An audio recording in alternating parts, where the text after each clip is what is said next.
안녕하세요, 안녕하세요. 도봉구 창동 사는 불량주부 망치 부인이 오늘은 이곳 진해 경화역에 나와 있습니다. 지금 여러분 주변에 보이십니까? 예, 여기 지금 경화역 팻말 보이시죠? 예, 여기 이 경화역이라는 곳에 지나가시는 감사합니다. 네. 굉장히 관광객분이 기분이 좋게 이렇게 호응해 주셨어요. 네, 지금 이제 제 앞쪽으로는 이렇게 경화역을 두고 이제 요렇게 쭉 벚꽃이 보이고 있고요. 근데 이쪽보다 이쪽 방향이 훨씬 더 벚꽃이 많습니다. 여기 방송에 나가고 있습니다. 생방송에. 반가워요. 중국에서 오셨어요? 그러신 것 같아요. 중국어로? 아니야? 네. 반갑습니다. 네, 반갑습니다. 네. 중국 분들인 것 같아요. 네. 자, 이렇게 해서 아프리카. 말이 안 통하니까. 네, 말이 안 통하니까. 근데 이렇게 적극적으로 참여해 주시니까 얼마나 좋아요. 그쵸? 네. 지금 막 햇볕이 내리쬐가지고, 네. 저희가 이렇게 이 진해 여기로 오기 전에 걱정들이 참 많았어요. 비가 오면 어떡하나. 비가 와서 벚꽃이 다 떨어지면 어떡하나. 사람이 하나도 없으면 어떡하나. 자, 그렇게 얘기한 사람들 잘 봐요. 자, 우리 시청자님들, 저기 손 한번 흔들어 주세요. 예.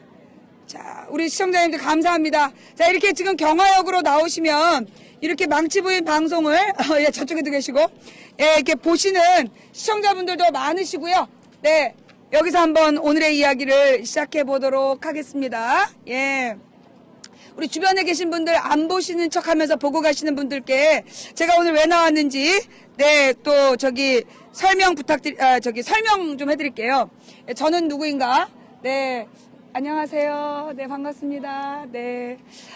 저는, 아프리카 TV라는, 지금 우리 벤이 여기 못 왔는데요. 아프리카 TV라는 인터넷 생방송이 있습니다.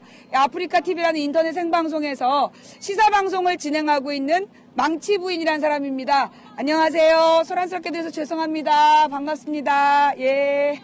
네, 반갑습니다. 네. 자, 이렇게 해서 일단 인사 말씀을 드렸고요. 제가 오늘 이 자리에 와서 이 진해가 근데 정말 아름답네요. 저는 경화역이라는 곳을 지금 처음 와봤습니다. 근데 이제 와서 보니까 너무 아름다워요. 세상에 어떻게 이렇게 근데 오는 길도 정말 끝내주는 너무 아름다운 이렇게 산 중턱으로 연결된 길. 여기 지금 카메라를 안 잡히는데 지금 저 산 중턱으로 올라가는 길에도 다 이 벚꽃을 심어가지고 너무너무 예뻐요. 그러니까 온 도시가 정말 이렇게 이 벚꽃에 취해 있는, 이 벚꽃에 취해 있는 그 모습입니다. 네, 그래서 이제 우리 벚꽃과 우리 이곳 오늘이 진해 군항제 마지막 날이라 그래요. 근데 이제 이 진해 군항제에 대한 몇 가지 우리들의 오해가 있어요. 첫째, 벚꽃은 일본 꽃이다. 일본의 국화가 사쿠라이고, 그래서 이제 이 벚꽃은 일본 꽃이다라고 우리가 이제 고정관념이 되어 있는데요. 이게 잘못된 상식이랍니다. 그러니까 지금 이제 이 진해에 가장 많이 펼쳐져 있는 꽃은 왕벚나무라는 벚꽃나무인데, 그러니까 벚꽃의 종류가 굉장히 많대요. 벚나무 종류가 굉장히 많은데, 우리가 이렇게 보고 막, 와! 하는 그 꽃이 크고 예쁜 벚꽃은 왕벚나무라 그래요.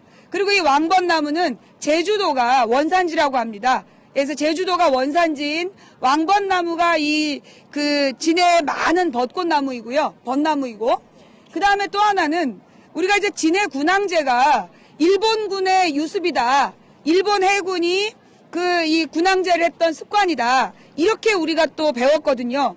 근데, 잠깐만요. 반갑습니다. 반갑습니다. 예. 네. 이 진해 군항제의 기원은 1953년 4월 13일에 이 충무공 그러니까 탄신 즈음해서 충무공 이순신 장군의 어떤 그 의지, 그리고 이렇게 국가에 대한 애국심, 이런 것들을 널리 알리기 위해서 이제 해군들의 행사로 시작이 됐다 그래요.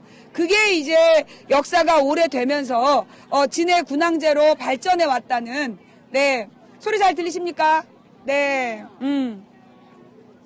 그래요. 그쪽은 잘 안 들리세요? 아, 어떡하면 좋아. 예. 그 지금 육성으로밖에 안 돼요. 네네네. 육성으로만 들어주셔도 감사하겠습니다. 네. 그래서 이제 우리가 진해 군항제에 대한, 그리고 벚꽃 나무에 대한 잘못된, 아들이 팬이신데 네. 가셔야 돼가지고 한번 아, 네. 아드님께 보여드리려고. 아, 그래요. 네. 시청자 여러분 대단히 죄송합니다. 지금 긴급한 요청이 들어와서 일단 인증샷 먼저 찍고, 네. 망치. 됐어요? 찍어야 되는데. 예, 조금 이따 찍어드릴게요. 예. 망치. 한 번 더 망치. 네. 예, 감사합니다. 예. 아드님이 팬이시라는데, 예, 오래 시청하실 수가 없어서 긴급한, 팬 서비스 잠깐 했습니다. 예, 시청자 여러분, 뭐, 분노하지 마시고, 예. 그래서 이제 이 진해 군항제에 대한 이야기. 근데 사실 저도요, 진해 군항제를 일본 해군의 유수비로 알고 있어서 한 번도 안 와봤거든요. 예. 그리고 이제 벚꽃이 일본 꽃이다. 그래서 제가 그 얘기를 듣고 막 벚꽃놀이에 막 취해 있는 것에 대해서 되게 불쾌했는데, 생 거짓말이었던 거예요. 네. 이 왕벚나무, 우리가 보고 좋아하는 벚나무는, 예, 우리나라가 원산지인 왕벚나무였다. 그리고 진해 군항제는 일본군의 유습이 아니라 우리 충무공 이순신 장군을 기리는 행사였다라는 것을 우리가 한번 알고 넘어가도록 하겠습니다. 어머, 시청자 여러분 너무 좋아하신다. 그래요? 그래서 우리가 이제 오늘 왔으니까 진해 군항제의 기원에 대해서 한번 살펴봤고요. 자, 그럼 망치 부인은 이곳 진해 군항제에 와서 무슨 이야기를 하고 싶었을까요? 네. 근데 제가 지금 좀 속상해요. 많이 속상해. 제가 이렇게 좀 더 일찍 올 걸. 지금 이게 진 모습이래요. 꽃이 다 져서 이래. 그러면 안 졌을 땐 어땠을까? 아마도 꽃이 다 지기 전에 왔다면 제가 안 갔겠죠. 서울로 안 가고, 예, 우리 창동 스튜디오에서 망치분의 시사수다방 안 하고, 방송 접고, 진해에서 계속 살까봐 우리 하나님께서 오늘 끝나는 날로 날짜를 잡아주신 게 아닐까? 네, 그렇다는 생각이 듭니다. 지금 꽃이 다 졌다는데도요, 너무 아름다워요. 예, 이 아름다운 진해, 예, 망치 부인이 여기 와 있습니다. 예.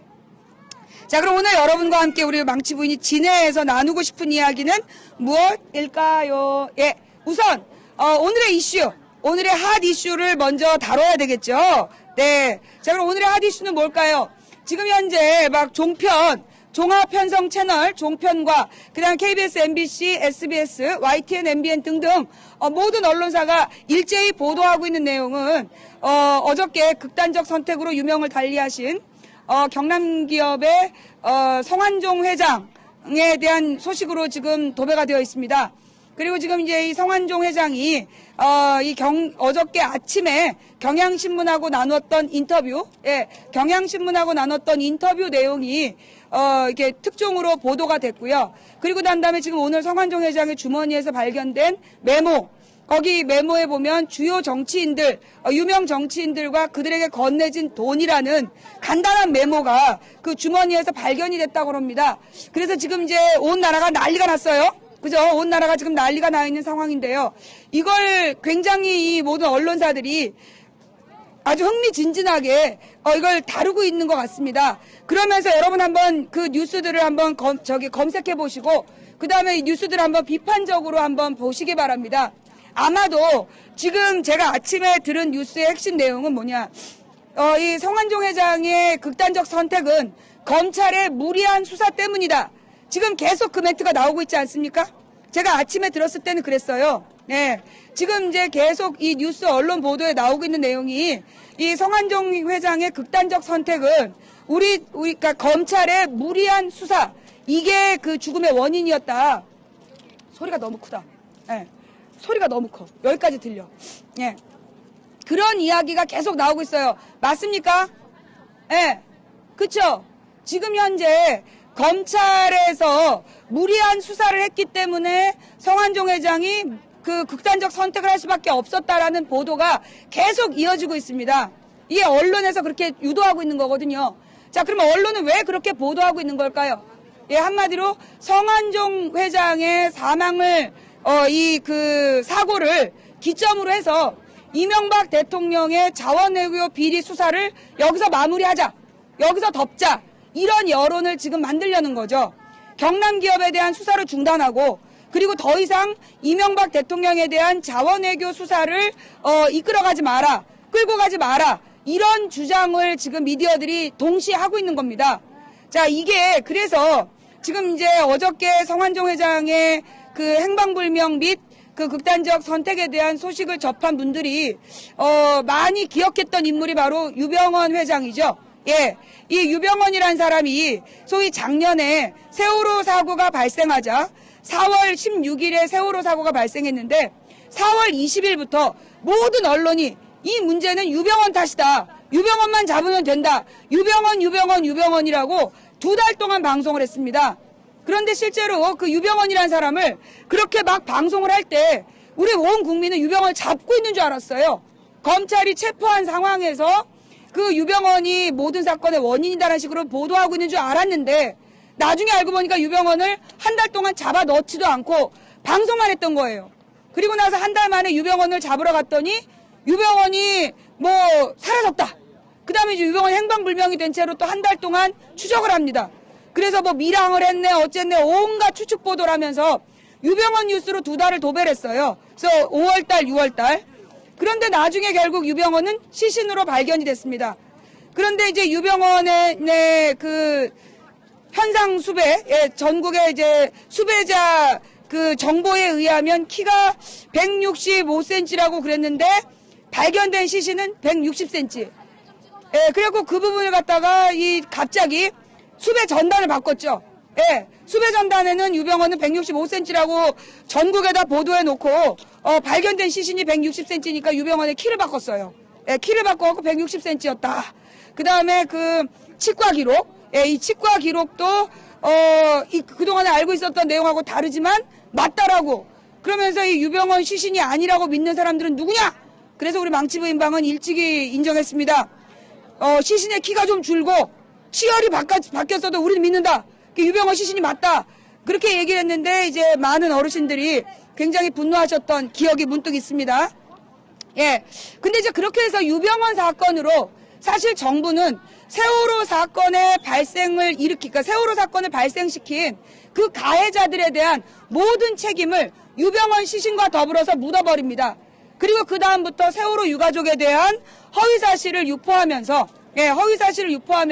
세월호 문제에 물타기에 들어갔었거든요. 자, 그런데 이게 우연이겠지만 지금 아주 비슷한 현상이 발생하고 있습니다.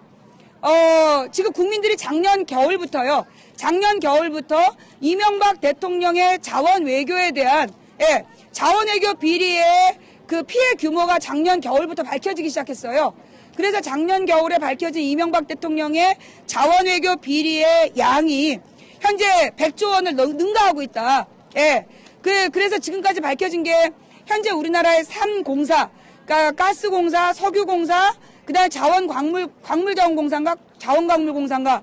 예, 그래서 광물공사까지 해서 3개의 공사에서 이명박 대통령의 자원 외교에 투입한 돈이 현재 27조 원이고 이게 지금 거의 회수가 안 되는데 이게 지금 국제 규약 때문에 앞으로도 34조 원에 달하는 추가 비용을 돌아올 게 없는 자원 외교에다가 쏟아 부어야 된다는 보도가 이어지고 있습니다. 여기에 분노한 국민들이 이명박 대통령을 청문회로 불러야 된다. 솔직히 얘기해서 국민 여론은 이명박 대통령을 구속시켜야 된다. 이게 중심 여론이에요. 자, 이렇게 되자 이명박 대통령의 측근 국회의원들이 이명박 대통령 지키기에 나섰습니다.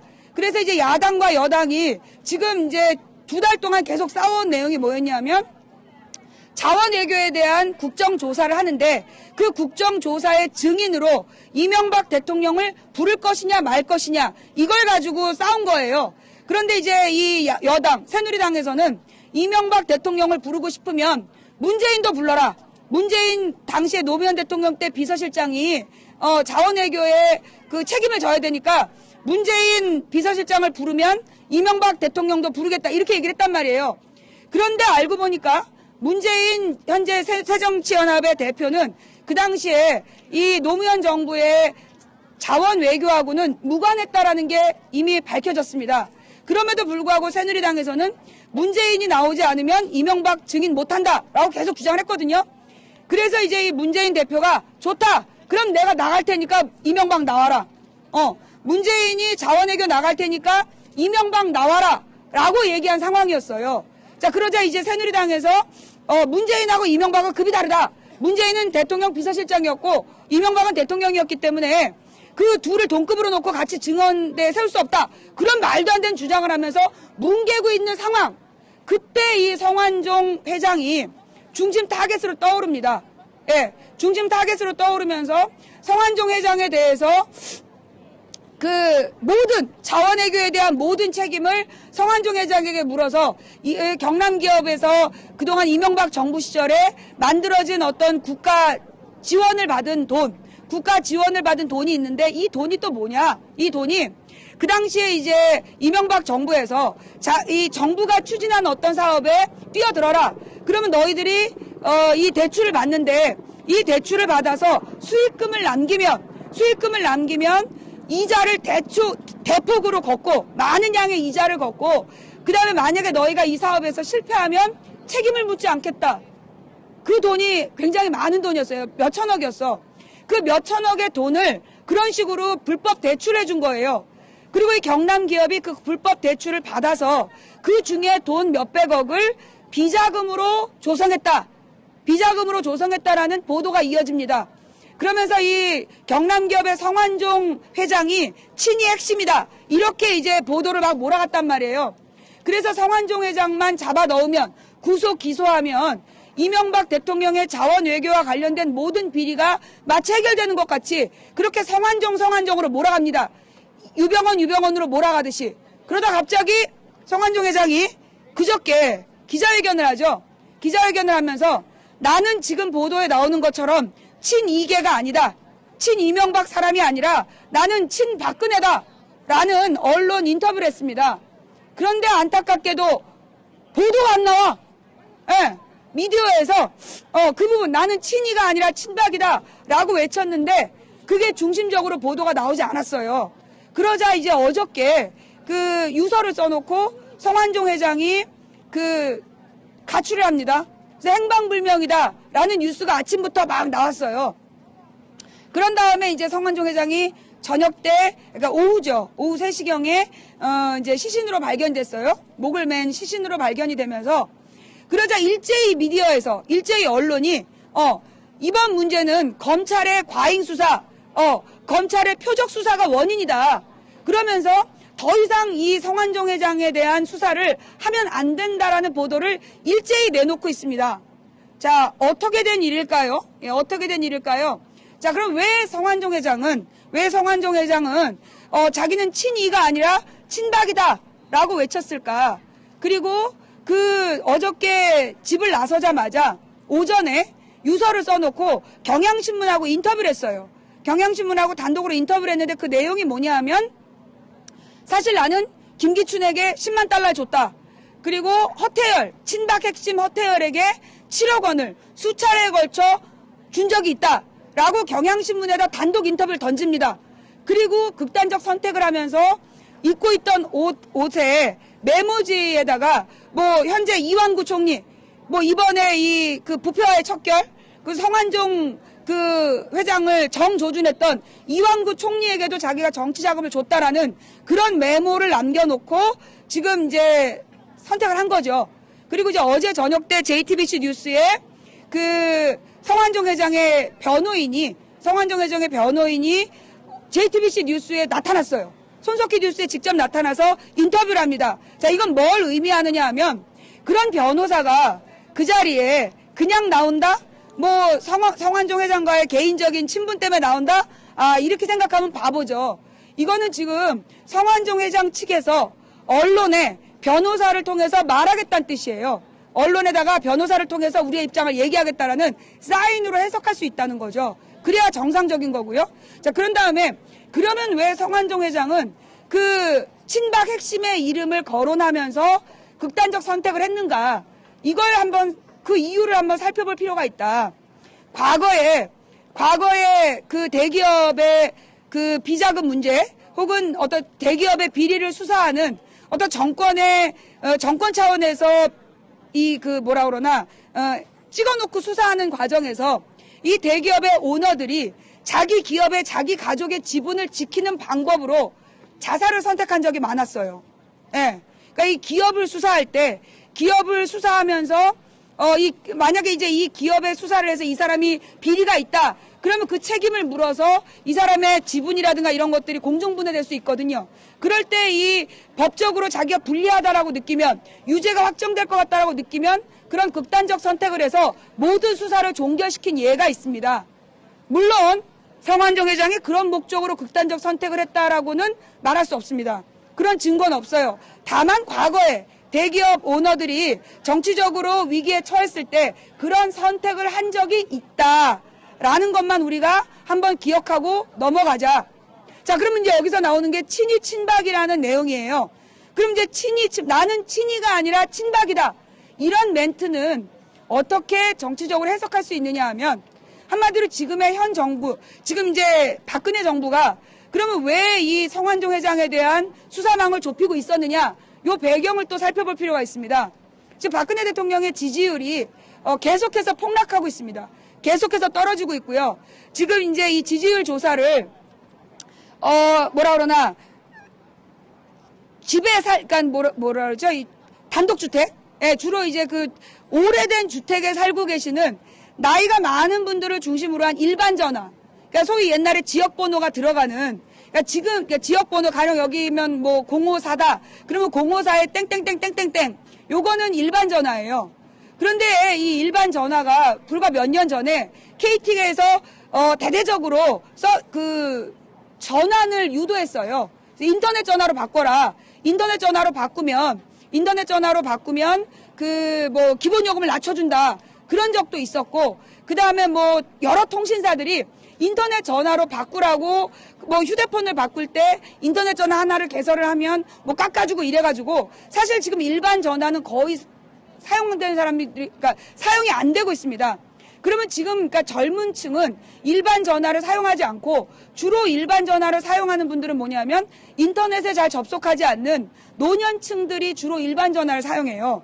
그리고 이제 주로 젊은 세대의 부부들은 이 일반 전화를 사용하지 않는데 박근혜 대통령의 지지율을 조사하는 대부분의 여론조사 기관은 일반 전화를 뽑아서 조사를 합니다. 왜냐? 일반 전화는 서울 02, 경기도 031, 인천 032, 그러니까 어느 지역의 여론이 어떤지 정확하게 알 수 있기 때문에 주로 일반 전화를 통한 여론조사를 하게 돼요. 자, 그래서 그러면 일반 전화가 지금 서울 같은 경우에는, 그러니까 여기 이거 경남 지역은 잘 모르겠지만, 우리 서울 같은 경우에는 일반 전화를 쓰는 젊은 부부가 거의 없어요. 실제로 젊은 부부 중에 일반 전화를 소유하고 있는 사람들은 20% 정도밖에 되지 않습니다. 그러면 이제 주로 지금 조사 대상이 되고 있는 분들은 인터넷이나 스마트폰을 주로 사용하지 않는 노년층 분들이 전화를 받는다는 거예요. 근데 우리 노인분들은 주로 뭘 통해서 정보를 입수하느냐? 종합편성 채널, 하루 종일 종합편성 채널을 틀어놓습니다. 그래서 이 채널A, TV조선, MBN 이런 걸 막 틀어놓고 있어요. 그럼 막 노인분들 재밌으라고 막 아주 자극적인 보도를 하거든요. 그럼 심심한 노인분들이 하루 종일 그걸 틀어놓고 그걸 보는 거예요. 그러면서 막 박근혜 대통령 잘한다라는 얘기를 본 노인분한테 전화가 뛰고 와. 아, 박근혜 대통령 잘하고 있습니까? 네, 잘합니다. 그러니까 이 박근혜 대통령 지지율이 40% 가까이 나오는 거예요. 그런데 실제로 그 박근혜 대통령에 대한 여론조사를 이 모바일하고 같이 하게 되면 지지율이 30%대 밑으로 떨어지게 됩니다. 29%, 28%까지 지지율이 떨어지게 돼요. 이게 뭘 얘기하느냐?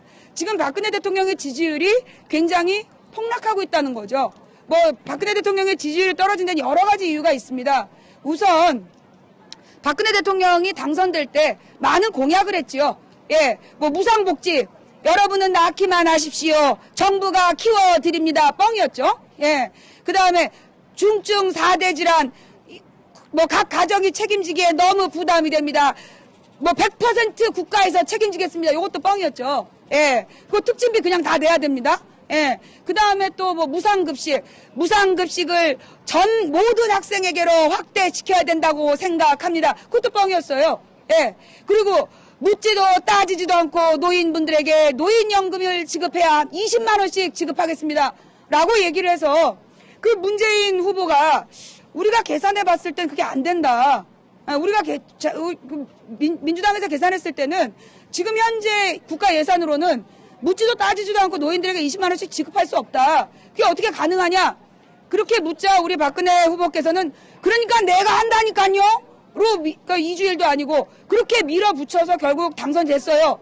그러나 당선이 된 뒤에 바로 입장이 바뀌죠. 그래서 묻지도 따지지도 않고 20만 원씩 주겠다던 노인연금은 현재 그 재산 정도에 따라 차등 지급이 됩니다. 그러면서 나타난 문제가 뭐냐? 정말 경제적으로 어려운 노인들에게 20만 원이 나와요. 대신 생활지원금 20만 원 깎았어요. 원래 20만 원 정도 받고 계셨던 노인분들이 20만 원을 더 받으면 아 이제 좀 사람답게 살겠구나라고 생각해서 찍어줬는데 20만 원 노인연금 가난한이 입증이 돼서 아 생활보호 대상자니까 노인연금 20만 원 드립니다. 그래놓고 생활보조금을 가져가 버렸어요. 그래서 결국은 줬다 뺏는 그 노인연금이 돼버렸죠. 그리고 대부분의 노인분들이 노인연금을 묻지도 따지도 않고 20만 원 받을 줄 알았는데 못 받게 된 거예요. 그러나 노인분들이 우리 어르신들이 우리 엄마 아빠가 총 맞아 죽은 불쌍한 박근혜 대통령에 대한 의리로 참았습니다. 거기다 우리 박근혜 대통령이 텔레비에 나와서 고개를 깊이 숙이면서 국가에 돈이 없다. 도와달라. 그러니까 우리 어르신들이 우리가 옛날에 조국을 지키면서 피땀 흘려 전쟁도 하고 일본군에게 싸워서 나라로 되찾았는데 나라에 돈이 없다는데 우리가 그까지 몇만 원 안 받아도 된다. 그러면서 참으셨단 말이에요. 그런데 국가에 돈이 없는 이유가 밝혀진 거예요. 돈이 없는 이유가 뭐 때문이었어요? 이명박 대통령 자원외교로 100조 원. 이명박 대통령의 방위산업 비리로 100조 원. 이명박 대통령의 4대강 사업에 들어간 돈이 42조 원. 이명박 대통령이 까먹은 돈이 수백조 원이라는 게 밝혀진 거죠. 자, 이렇게 되자 작년 가을부터 노인분들의, 어르신들의 여론이 나빠지기 시작했어요. 그래서 계속 어르신들이 이명박 왜 안 잡아놓느냐? 그런 얘기가 한참 나왔단 말이에요. 자, 이때 조선일보를 중심으로 해서 나온 여론이 뭐예요? 정윤회 스캔들. 박근혜 대통령과 정윤회 씨라는 분의 스캔들을 조선일보가 주도해서 주로 조선일보, 동아일보가 주도해서 정윤회 스캔들을 계속 뿌립니다. 그러면서 이명박 대통령에 대해서 수사하라는 국민 여론을 정말 이 여성 대통령에 대한 제가 여성으로서 저는 이제 박근혜 대통령이 정치를 잘한다고 생각하지는 않습니다. 그러나 같은 여성으로서 여성인 인간에게 이 대한민국의 조선일보와 동아일보가 행하고 있는 정윤회 스캔들은 매우 비인간적이고 비인격적이라고 생각합니다. 대통령은 여자나 남자나를 떠나서 또 이 사생활을 떠나서 그가 얼마나 정치를 잘했느냐 못했느냐 이걸로 평가받아야지 정치를 못해도 정치 잘했다고 뻥을 치고 그런 보도를 해놓고 실제로 확인이 안 된 미확인 사생활을 가지고 그 대통령을 모욕하고 조롱하는 그런 건 제가 볼 때 언론이라고 할 수 없다. 그들이 바로 주도하는 채널A TV조선은 언론으로서의 자격이 없다. 이게 제가 오늘 분명히 밝히고 싶은 이야기입니다.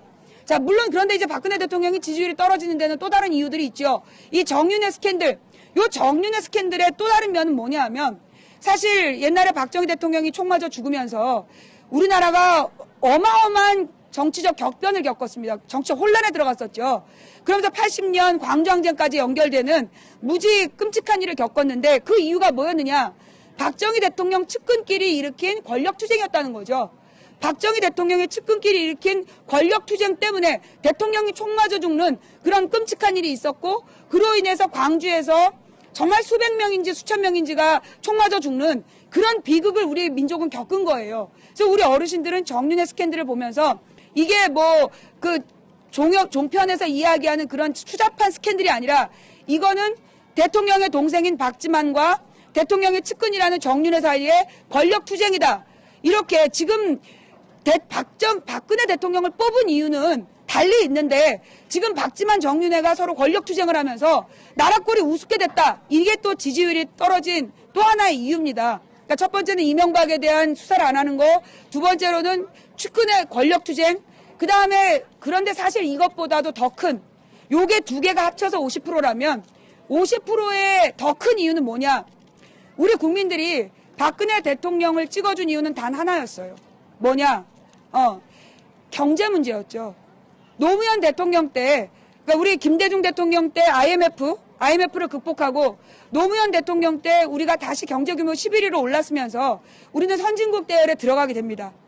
그래서 뭐 1인당 GDP 2만 불 시대를 살게 됐지만 우리 서민들의 삶은 전혀 나아지지 않았어요. 그래서 이게 다 노무현 탓이다. 이렇게 국민들이 분노하면서 다이나믹 코리아 CEO 대통령 이명박 대통령을 찍어준 거예요. 경제 문제 해결하고 서민들을 먹고 살게 해줄 줄 알고 찍어줬는데 알고 보니까 5년 내내 사기만 치다 갔어요. 그런데 이명박과 달리 이 박근혜 대통령은 그래도 신뢰감이 있다.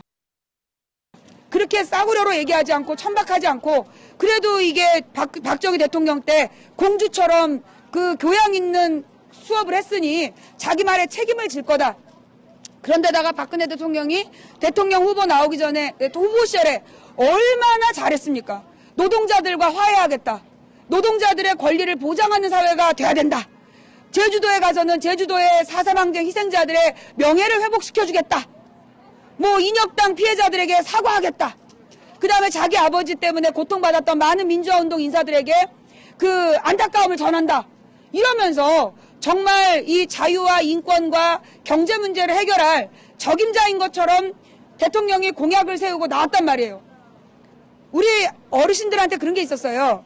옛날에 이승만 때는 우리나라가 김일성의 북한보다 못 살았거든요. 1인당 GDP가 북한보다 낮았어요. 그래서 그 당시에 미국에서 이승만 정부에게 뭐 설탕이나 밀가루 같은 걸 굉장히 많이 원조해 줬는데 그걸 이승만이 어떻게 했냐? 그걸 돈 받고 팔았어요. 국내 설탕이나 국내 밀가루 가격이 뭐 100원이다. 그러면 그걸 90원에 파는 거야. 그래서 국내 밀가루 회사 설탕 공장 망하게 하고 그걸 그 무상으로 받은 걸 팔아서 자기 정치작을 만든 거예요. 그러면서 온갖 비리를 저지르다가 결국 국민들에 의해서 혁명으로 쫓겨나서 하와이로 도망가서 죽은 게 이승만이란 말이에요. 그리고 난 다음에 박정희 대통령이 들어와서 박정희 대통령이 경제정책을 펴니다. 그 경제정책이 뭐였냐면 1차, 2차 그러니까 경제개발 5개년 계획이라는 것을 4차까지 세워요. 수립을 합니다. 그래서 3차까지 하고 네 번째 경제개발 계획을 세우다가 김재규의 총탄에 이 인생을 끝내게 되는데 그러면 이 박정희 대통령이 1, 2차 경제개발 계획을 하면서 뭘 했느냐? 우리나라에 굉장히 많은 제조업을 만들어냈어요. 일자리를 창출한 거죠. 그래서 대구 경북 지역의 그 섬유전자산업, 그게 대표적인 노동집약적, 전문 용어로 노동집약적, 한마디로 노동자가 많이 필요한 일자리를 대구 경북 지역에 만들고, 그 다음에 여기 경남 지역은 이게 지형상 굉장히 수심이 깊어집니다. 이게 서해안하고 남해안 남해안 중에서도 이 동부 남해안은 수심이 깊어요. 수심이 깊다는 건 어떤 얘기냐? 바닷가에 수심이 깊으면 큰 배를 댈 수 있다는 거예요. 근데 이게 서쪽으로 갈수록 수심이 낮아져요. 그래서 이 남동 임해 공업지대를 수출항으로 개발을 한 거죠.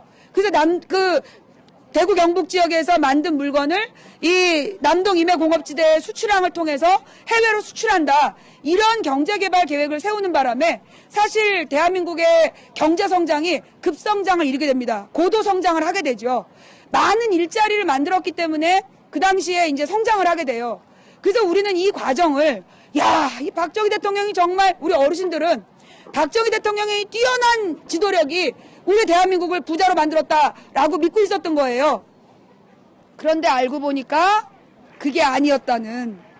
경제개발 5개년 계획은 박정희 대통령이 수립한 게 아니라 박정희 대통령이 쫓아낸 윤보선 대통령 때 이미 그 IBRD라는 세계 경제개발 부흥은행이라는 곳에서 대한민국을 어떻게 경제발전시킬 것인지에 대한 전략을 보고서로 보내준 거예요. 그 보고서 내용을 가지고 윤보선 대통령이 받은 게 5월 초였고 5월 초에 그 보고서가 도착했는데 박정희가 쿠데타를 일으킨 게 5월 16일이었던 거죠. 그래서 그 보고서를 훔쳐서 마치 자기가 계획서를 세운 것처럼 그렇게 경제개발했던 것이고 거기에 들어간 비용을 우리는 이제까지 박정희 대통령이 국가를 살리기 위해서 안타깝지만 일본의 굴욕적인 외교를 해서라도 일본의 차관을 빌려왔어야 됐다. 그래서 그 돈으로 경제개발했다. 다 믿고 있었어요, 우리가. 그런데 그것도 뻥이었다는 겁니다. 최근에 밝혀진 그 자료에 의하면 당시 케네디 정부에서 우리나라, 대만, 그 다음에 뭐 싱가폴, 그리고 또 일본, 뭐 이런 몇 개의 나라에다가 집중적인 경제 지원을 해야 된다. 한마디로 자본을 지원을 한 거예요. 자본을 투자를 해서 그 나라들이, 왜냐하면 이게 대만, 중공하고 맞붙어 있죠. 그러니까 맞닥뜨려 있는 나라. 그 다음에 우리나라 바로 그 위에 북한이 있어요. 그 다음에 싱가폴도 그 옆에 베트남 때문에 위기가 있잖아요. 싱가폴은 뭔가 다른 이유가 있었어. 하여튼 그래서 대만, 싱가폴, 우리나라, 일본 이 4개 나라에다가 집중적으로 홍콩도 있어. 요 5개 지역에다가 해외 자본을 집중적으로 투자를 한 거예요. 그래서 그 자본을 투자해서 공장을 짓게 하고 그 공장에서 일자리가 만들어지고 그래서 노동자들이 돈을 벌고 그래서 경제가 성장했던 건데 이걸 우리 온 국민은 박정희 대통령이 경제 개발한 걸로 알고 있었어요. 어떻게 온 국민이 이게 꼬박 속았을까요? 대한뉴스 그 당시에 온 나라에 이 영화관이 굉장히 많았어요. 그러니까 1류 영화관이 있었고 2류 영화관이 있었고 3류 영화관까지 있습니다. 그 다음에 그 당시 면 단위까지 천막극장이라는 게 와요. 그럼 이 천막극장은 단 몇백 원으로 영화 3편 정도를 보여주는 그런 극장이었어요. 그래서 그 당시에 가난한 서민들이 가장 가까이 접할 수 있는 문화 행사가 극장이었어요. 그런데 극장에 가면 반드시 뭘 봐야 된다? 대한뉴스를 봐야 돼. 그러면 그 대한뉴스에 뭐가 나오느냐? 대한뉴스에 막 박정희 대통령이 농번기에는 막 무릎까지 바지를 걷고 모내기 하는 장면, 가을에는 추수하는 장면, 그 다음에 평상시에는 그 작업복을 입고 그 커다란 기계 앞에 가서 막 지시를 해요. 쫙 지시를 하는 거야. 근데 우리 농민분들이나 어르신들이 그게 뭔지 어떻게 알아? 어메, 우리 대통령이 똑똑해가지고 그냥 저렇게 큰 기계들에게도 지시를 내리는구만. 그 큰 기계들에서 안 들려요. 예, 안 들려. 그래서 사진 찍은 거야. 나도 어렸을 때 박정희 대통령이 그 농촌에서 막 모내기나 막 이런 걸 하고 그 다음에 이렇게 막걸리를 그 양은 그 그릇에다가 막 벌컥벌컥 마셔. 그러면 막걸리가 막 흘러. 와, 섹시한 대통령. 막 그 농민들의 아픔을 함께하는 대통령 꼬박 속아가지고 내가 대통령 죽은 다음에 얼마나 울었는지 몰라요.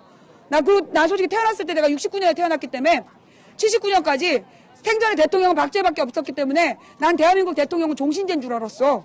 왕인 줄 알았지. 하여튼 좌우지간 박정희 대통령은 대한뉴스로 뻥을 치면서 자기가 대한민국의 경제를 발전시켰다라는 그런 집단 최면을 걸었던 거예요. 그걸 우리 국민이 어떻게 알아요? 모르죠.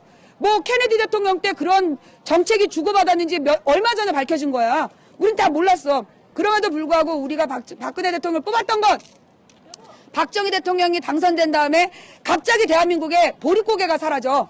보릿고개가 사라지면서 이 농촌도 다 먹고 살 수 있게 됐단 말이에요. 그러니까 박근혜가 대통령이 되면 그러니까 박근혜 대통령이 되면 박근혜 후보가 대통령이 되면 지금 우리 서민들이 정말 죽지 못해 사는 이 경제 환경을 그때 박정희 대통령처럼 한 큐에 해결해 줄 것이다. 그렇게 믿고 딱 찍어준 거예요. 사실 그 당시에 국정원 여직원이 그 댓글을 달았다라는 얘기가 이슈가 됐었어요. 그런데 국정원 여직원이 처음에 자기 국정원 여직원 아니다라고 그러고 뭐 국정원이 댓글을 달지 않았다. 이것도 내가 할 말이 많은데 좌우지간. 그러면서 사실 박근혜 대통령을 뽑아준 이유는 경제를 살려라 이거였죠. 그 당시에 많은 국민들이 국정원 여직원에 대해서 의혹을 갖고 있었지만 그래도 박근혜 대통령이 국정원 여직원이 댓글을 달지 않은 걸로 나왔지만 그 말을 믿는 척 한 거예요. 믿고 싶었죠. 설마 한 나라의 대통령을 하겠다는 사람이 거짓말하겠냐. 이렇게 중요한 문제를 거짓말하겠냐. 그래서 찍어준 거예요. 그러면 박근혜 대통령의 말대로 국정원 여직원이 댓글을 달지 않았느냐. 이미 박근혜 대통령이 텔레비 나와서 그 말을 할 때 수천 개의 증거가 발견됐었어. 그런데 그 증거를 경찰이 조직적으로 삭제했다라는 증거가 발견이 됐어요. 무엇보다 박근혜 대통령이 2012년 12월 16일 저녁 8시부터 10시까지 있었던 그 토론회에서 국정원 여직원이 댓글을 달았던 증거는 없다고 나왔지만 이란 단정적 표현을 썼는데요. 그때까지 어떤 뉴스에서도 국정원 여직원이 댓글을 달지 않았다라는 보도가 없었어요. 그렇다면 국정원 여직원이 댓글을 달지 않았다는 보도는 언제 나왔느냐? 그 대통령 연설이 끝나고 1시간 뒤 밤 11시에 서초경찰서장이 국정원 여직원이 댓글 달지 않았다라는 뒷북 보도를 합니다. 그게 최초 보도예요. 그렇다면 박근혜 대통령은 어디서 무슨 근거로 그 당시에 이 서초경찰서에서 아니지 서울시청에서 서울시경 사이버 수사대가 이미 증거를 수천 건 발견했다가 삭제하고 있는 상황에서 국정원 여직원의 댓글이 발견된 적이 없다라고 말할 수 있는 보고를 누구한테 받았는지 이걸 밝혀야 되는 거예요. 그러나 박근혜 대통령은 입 닫고 있죠. 국정원 여직원이 댓글을 달지 않았는데 문재인 후보가 강간범들이나 쓰는 방법으로 국정원 여직원을 미행을 하고 죄 없는 여직원을 뭐 감금을 했다 뭐 이런 얘기를 하면서 자기가 대통령이 되지 않았습니까? 이게 허위 사실을 유포해서 후보를 비방한 죄에 해당이 됩니다. 선거법상 온 국민이 지켜보는 TV 토론에 나와서 국정원 여직원이 댓글을 분명히 달았는데 댓글을 달지 않았다라는 허위 사실을 전제로 그 다음에 문재인이란 상대 후보에 대해서 강간범이나 행하는 등등의 표현을 쓴 거는요. 선거법상 그 허위 사실로 후보를 비방하는 후보자 비방죄에 해당이 돼요. 허위 사실 유포 후보 비방. 그러면 징역 8개월 이상형에 처해집니다. 자, 이렇게 되면 박근혜 대통령은 대통령 자격을 상실하게 되는 거예요. 그런데 박근혜 대통령은 선거법 위반으로 재판에 기소되지 않았어요. 왜? 대통령 선거는 한 달만 기소할 수 있기 때문에 한 달 안에 기소해야 되는데 한 달을 넘겨서 이게 국정원 여직원의 증거가 확인이 됐기 때문에 대통령이 그 공소시효를 넘긴 거예요. 자, 여러분 얼마 전에 영화가 나왔어요. 내가 살인범이다. 그 살인범이 자기가 옛날에 살인을 해놓고 공소시효를 넘긴 다음에 막 책을 쓰는 그런 내용이잖아요. 자, 그러면 공소시효를 넘긴 살인범은 살인범일까요? 아닐까요? 살인범이죠. 그렇다면 박근혜 대통령은 선거법 공소시효를 넘겼지만 분명히 불법 선거운동을 저지른 선거사범입니다. 그럼에도 불구하고 아직까지 박근혜 대통령은 자신의 발언에 대한 아무런 책임도 지고 있지 않습니다. 그런 박근혜 대통령의 문제가 그 2013년 여름에 다 밝혀졌어요. 2013년 6월 12일에 그 당시에 최동욱 검찰청장이 그 국정원장 원세훈 국정원장이 불법 선거운동을 했다. 그리고 김용판 서울시 경찰청장이 불법 선거운동을 했다. 그래서 그 둘을 구속 수사하겠다라는 그 의견 냈습니다. 그런데 박근혜 정부에서 철저히 반대한 거예요. 왜? 만약에 그 둘을 구속 수사하고 선거법 위반으로 기소하게 되면 박근혜 대통령은 선거사범이라는 게 공증이 되는 거예요. 그래서 그날부터 뭘 했냐? 최동욱 총장에게 숨겨진 아들이 있다! 요게 채널A TV조선에 나왔어요. 자, 여러분, 그러면 정말 최동욱 총장에게는 숨겨진 아들이 있었을까요?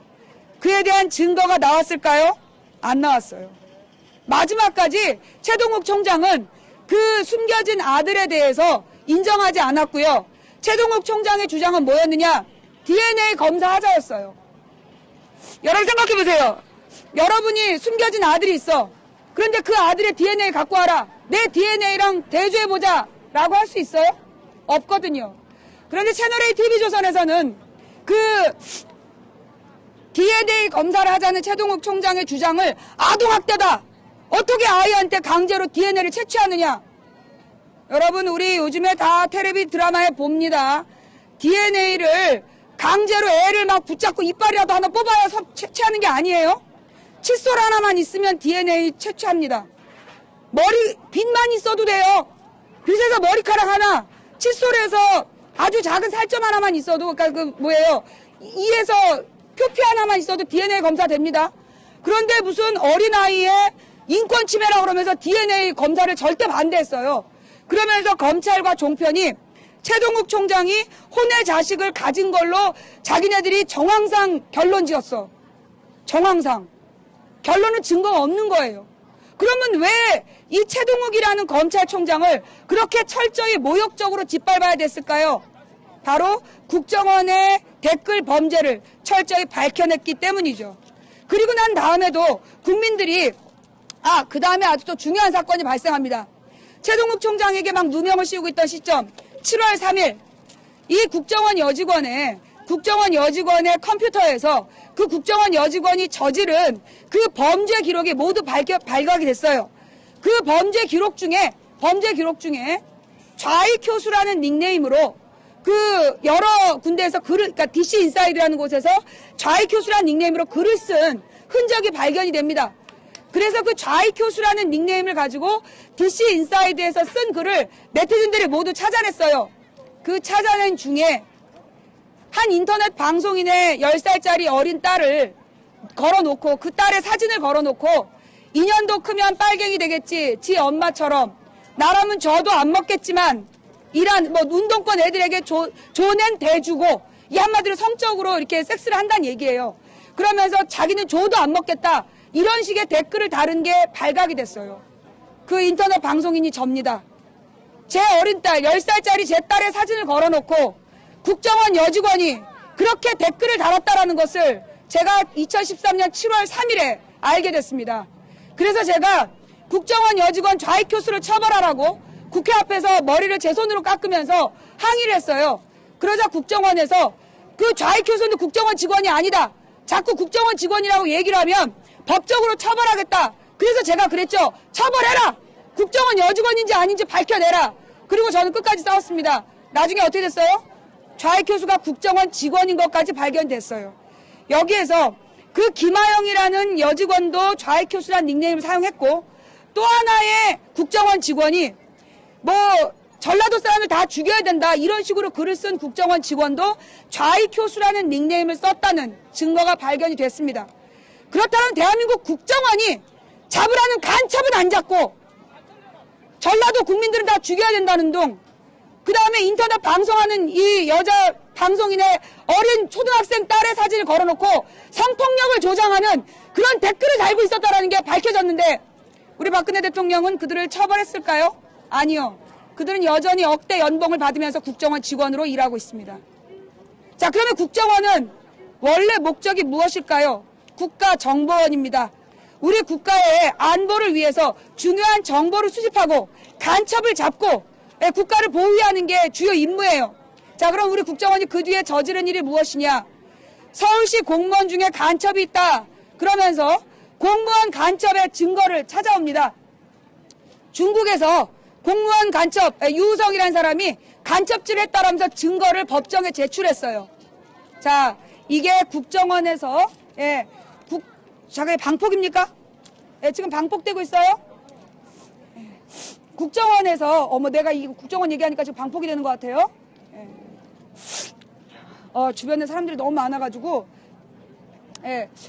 막간을 이용해서 저는 아프리카 TV에서 시사방송을 진행하는 망치부인이라고 합니다. 반갑습니다. 네, 죄송합니다. 소란 피워서 죄송합니다.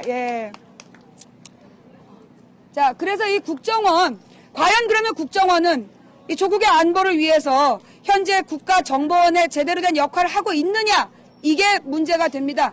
자, 이 국정원에서 서울시 공무원 간첩 사건, 유우성이라는 사람이 간첩이라는 걸 증명하기 위해서 중국에서 서류를 떼왔다. 이걸 대한민국 법정에 제출했습니다.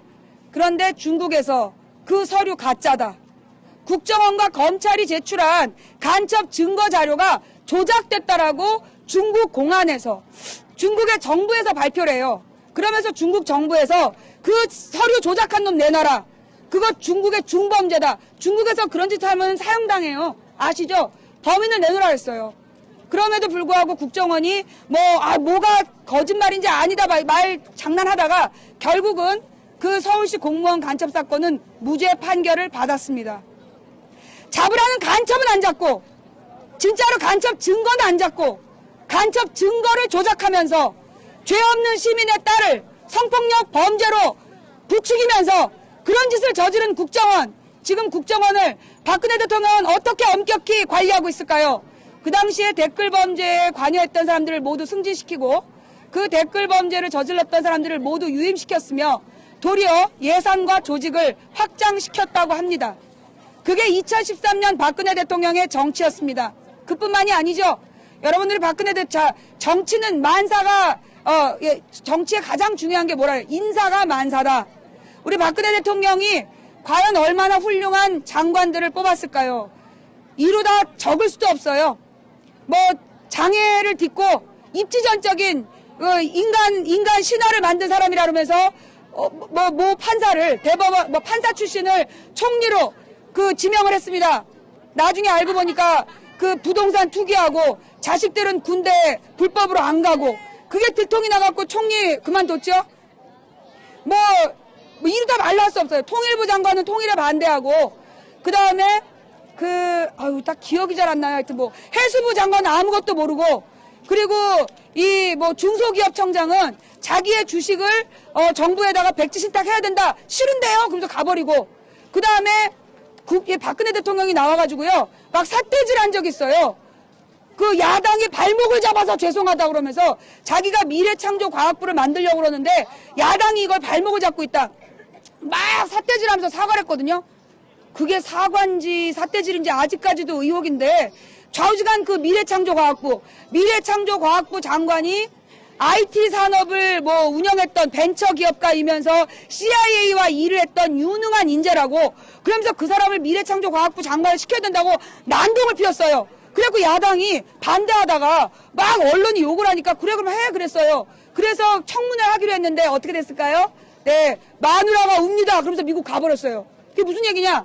그 후보의 부인이 소유한 건물 지하에서 성매매를 했던 거야. 그게 들통이 나서 그게 청문회 이슈가 될 것 같으니까 마누라가 웁니다. 그러면서 가버렸어요. 그게 박근혜 대통령의 인사였어. 그 정도까지만 했어도 괜찮지. 그 언론인과 정치계에서 전부 다 반대했던 윤창중이라고 그런 사람을 자기 대변인을 하겠다고 박근혜 대통령이 고집을 피운 거예요. 모두가 반대했죠. 기어이 윤창중을 대변인으로 시켜갖고 미국에 정상회담하러 갔는데 벗었어. 벗고 그래서 이제 그분의 별명이 윤반스. 그래가지고 이제 그 미국의 미국인 인턴에다가 한테 막 빤스 벗고 덤비는 바람에 최초의 정상회담이 그냥 빤스 외교가 돼버리는 바람에 짐도 못 싸고 도망갔잖아요. 그걸로 끝났으면 다행이지. 그 뒤로도 여러 가지가 있습니다. 그 뒤에 하여튼 너무 많아갖고 국방부 장관 그때 김정은이 애견인 여러분 죄송합니다. 개 아니에요. 개 아니고 김정은이 니은이 서울을 불바다를 만들겠다 이러면서 난리를 피우고 있었어요. 그때 박근혜 대통령이 국방부 장관이라고 딱 지명을 했어. 근데 이 사람이 자기 핸드폰 꼬리에 박정희, 유경수 이렇게 딱 그 사진을 오려붙여 갖고 다닌 사람이에요. 이 사람이 국방부 장관을 할 자격이 있느냐? 많은 자격 논란이 있었습니다. 그래도 박근혜 대통령이 고집을 피웠어요. 그런데 이 사람이 원래 이제 장군으로 예편을 한 사람이에요. 별 달고 예편을 하면 우리나라의 법에 어떤 게 있냐? 준전시 체제에는 장군으로 예편한 사람들은 자신이 있는 곳을 국방부에 보고를 하고 대기를 해야 된답니다. 혹시 전쟁을 할 수 있으니까. 그런데 이 장군 출신의 이 국방부 장관 후보가 어떻게 했냐? 연평도 피격 당시에, 천안함 피격 당시에는, 군부대 골프장을 돌아다니면서 골프를 치고, 연평도가 피격을 당해서 준전시 체제였는데, 그때 일본 온천에 온천여행 갔어. 그게 들통이 난 거예요. 그게 끝이 아니야. 안녕히 가세요. 감사합니다. 예. 그게 끝이 아니에요. 그 뒤에도 이 사람이 결국은 외국의 무기 회사의 브로커였다는 게 들통이 났고 부당한 아주 지저분한 주식을 소유했다는 것까지 들통이 납니다. 그래서 그 국방부 장관이 그만두게 되지요. 기타 등등 이게 끝이 아니에요. 2013년에 인사 참사는 거기까지. 그럼 2014년 세월호 참사가 일어납니다. 세월호 참사가 일어나서 이 모든 문제를 책임지고 정홍원 총리가 물러나겠다라고 이야기를 합니다. 그래서 이 정홍원 총리를 물러나게 하고 그 다음에 총리 후보로 안대희라는 사람을 딱 꽂기로 했어요.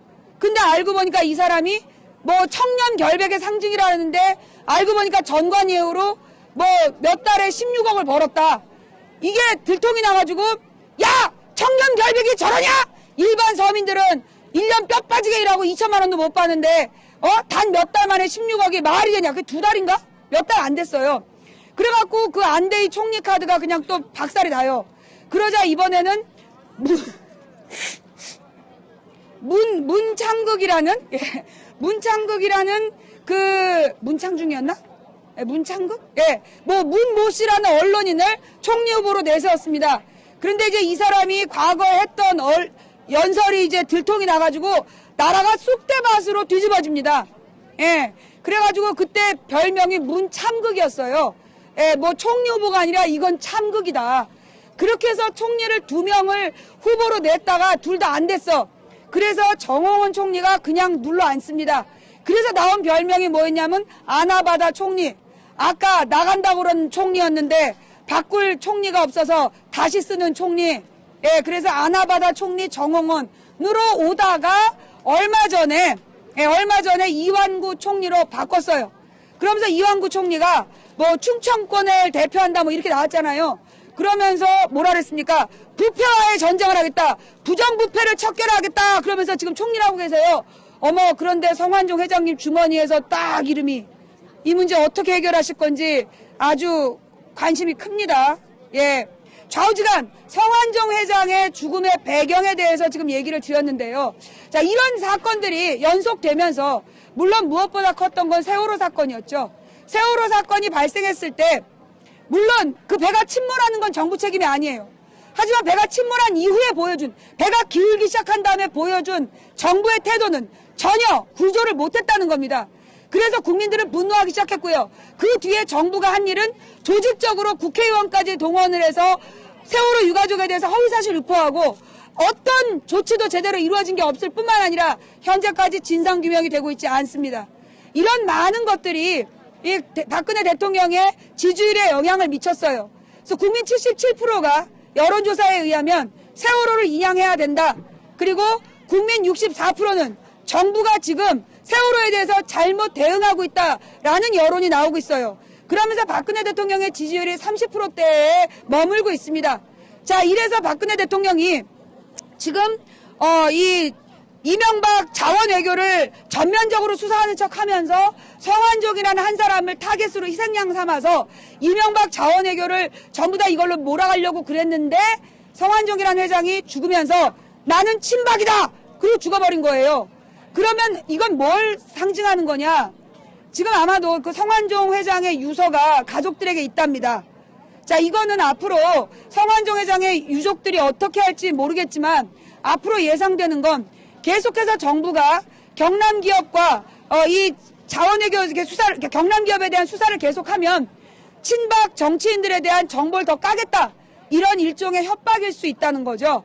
그래서 그러면서 모든 언론들이 더 이상 이 경남 기업에 대한 수사를 가리수에서 알립니다. 진해를 찾아주신 관광객 여러분 반갑습니다. 관광객 여러분께서는 사진 촬영을 위해 독꽃나무를 흔든다거나 독꽃나무 가지를 꺾는다거나 독꽃나무 위에 올라가서 사진을 찍는 행위는 삼가해 주시기 바랍니다. 다시 한번 알립니다. 진해를 찾아주신 관광객 여러분 반갑습니다. 사진 촬영을 위해 독꽃나무를 흔든다거나 독꽃나무 가지를 꺾는다거나 독꽃나무 위에 올라가서 사진 촬영을 한다거나 하는 행위는 삼가해 주시기 바랍니다.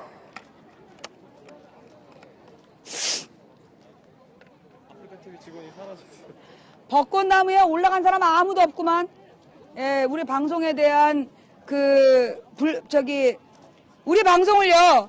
예, 제가 다시 한번 말씀드리지만 현재 우리 방송을 어떤 이유로든 방송을 방해할 수가 없어요. 막을 수가 없어요. 그러니까 이제 지금 이런 안내 방송 하려는 거겠죠.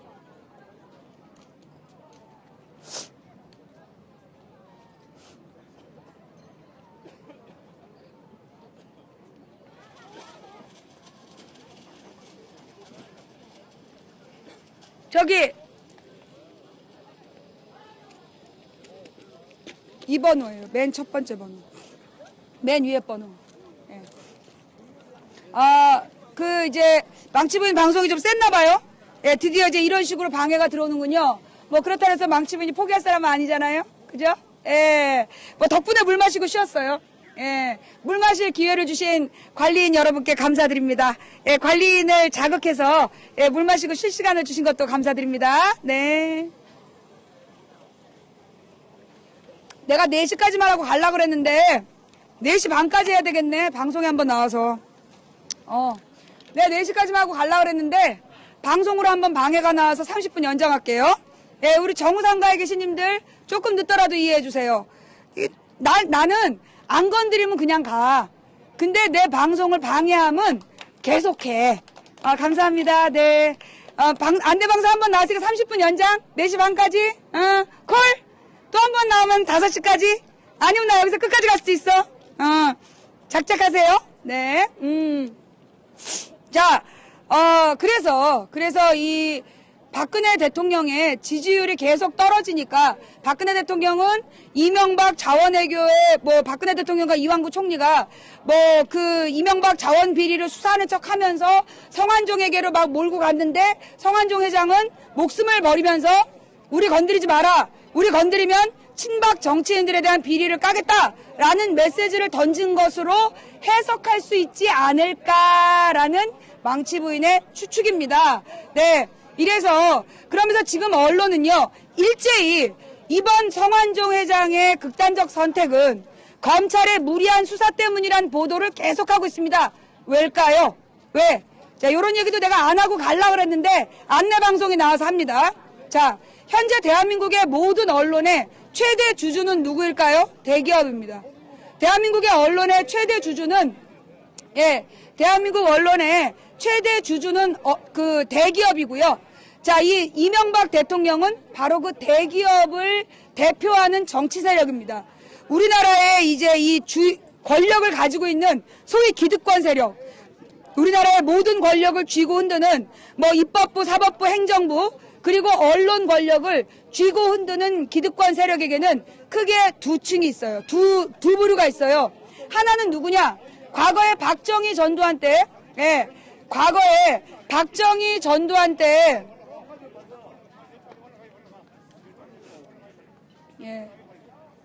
박정희 전두환 시절에 그 군부를 통해서, 우리 군복을 입으신 분들이 나타나가지고 지금 막 싸우고 있어요. 경찰이 왔네요. 네, 경찰이 왔으니까, 상황을 해결해 주겠죠? 아마 망치분의 방송에 자극을 받은 군복 입은 어르신들이 화가 나신 것 같아요. 네. 자, 계속할게요. 자, 그래서 우리나라의 기득권 세력에게는 크게 두 계층이 있다. 하나는 박정희 전두환 시절부터 그 독재 체제에 협조하면서 권력을 나눠 가졌던 군부 독재 세력이 하나 있고요. 또 하나는 누구냐? 김영삼 이후에 그러니까 박정희 전두환 노태우가 군부 출신이잖아요. 군인 출신의 권력자들이었거든. 그 당시에 이 군부 독재에 협력하면서 권력을 키워갔던 한 축이 있고, 또 한 축은 김영삼이 집권을 하면서 만들어진 대기업 세력. 이 대기업들이 점점점 권력을 키워서 김영삼 이후에 김대중 대통령 나올 때, 김대중 대통령이 나올 때 정주영이 대표로 나오잖아요. 정주영이 대통령 후보로 나오잖아요. 그때부터 이 대기업이 정치 권력에 손을 대기 시작했어요. 그런데 이 사람들이 주로 나중엔 결정적으로 어디랑 합치냐면 대기업과 언론이 합친 거예요, 힘을. 그래서 여러분 종합편성 채널이라는 걸 만들 때요. 종합편성 채널을 만들 때 그 종합편성 채널 허가를 받으려면 자기 자본이 3천억인가 있어야 된다는 단서가 있었어요.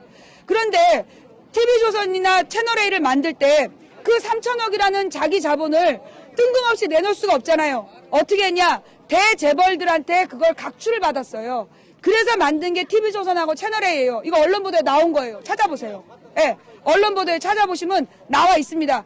지금 무슨 얘기냐 하면 현재 언론의 대주주들이 누구냐 하면 바로 대기업이라는 거예요. 그리고 이 대기업은 소위 이명박 친이, 그러니까 친이계는 소위 대기업을 중심으로 한 권력층이고, 친박, 박정희 전두환 노태우 때 만들어진 군부 권력, 군부 독재 권력을 바탕으로 한, 그래서 이 두 세력이 대한민국의 기득권 세력인 거예요. 그래서 지금 친이 친박의 전쟁이라는 건 결국 대기업을 중심으로 한 권력과 군부 독재를 중심으로 한 권력의 권력 다툼인 거죠. 누가 짱 먹을 건가. 그런 와중에 지금 그 성완종 씨는 친이냐 친박이냐, 우리 그 검찰에서는 친이의 핵심이라면서 막 수사를 했는데 아니다 나는 친박이다 그리고 죽어갔단 말이에요. 자, 이 얘기는 그러면서 언론이 모두 일제히 지금 이 수사가 과잉 수사였다, 수사를 종결해라 압력을 넣고 있어요.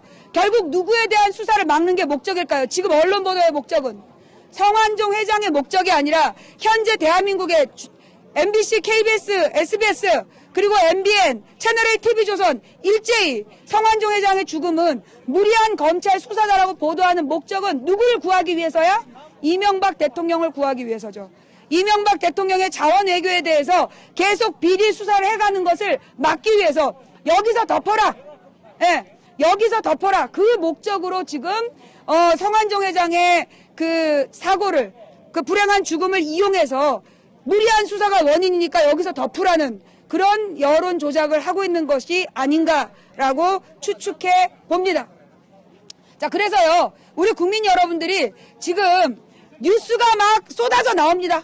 웬 듣보잡 야구 선수가 일베다, KBS 뉴스 보도에 무슨 일베 자료가 나왔다, 그리고 뭐 연예인들이 뭐 프랑스에서 뭐 비싼 호텔을 갔다, 그 다음에 또 뭐 김연아가 다시 재결합을 했다. 아니, 연애 한두 번 해보나?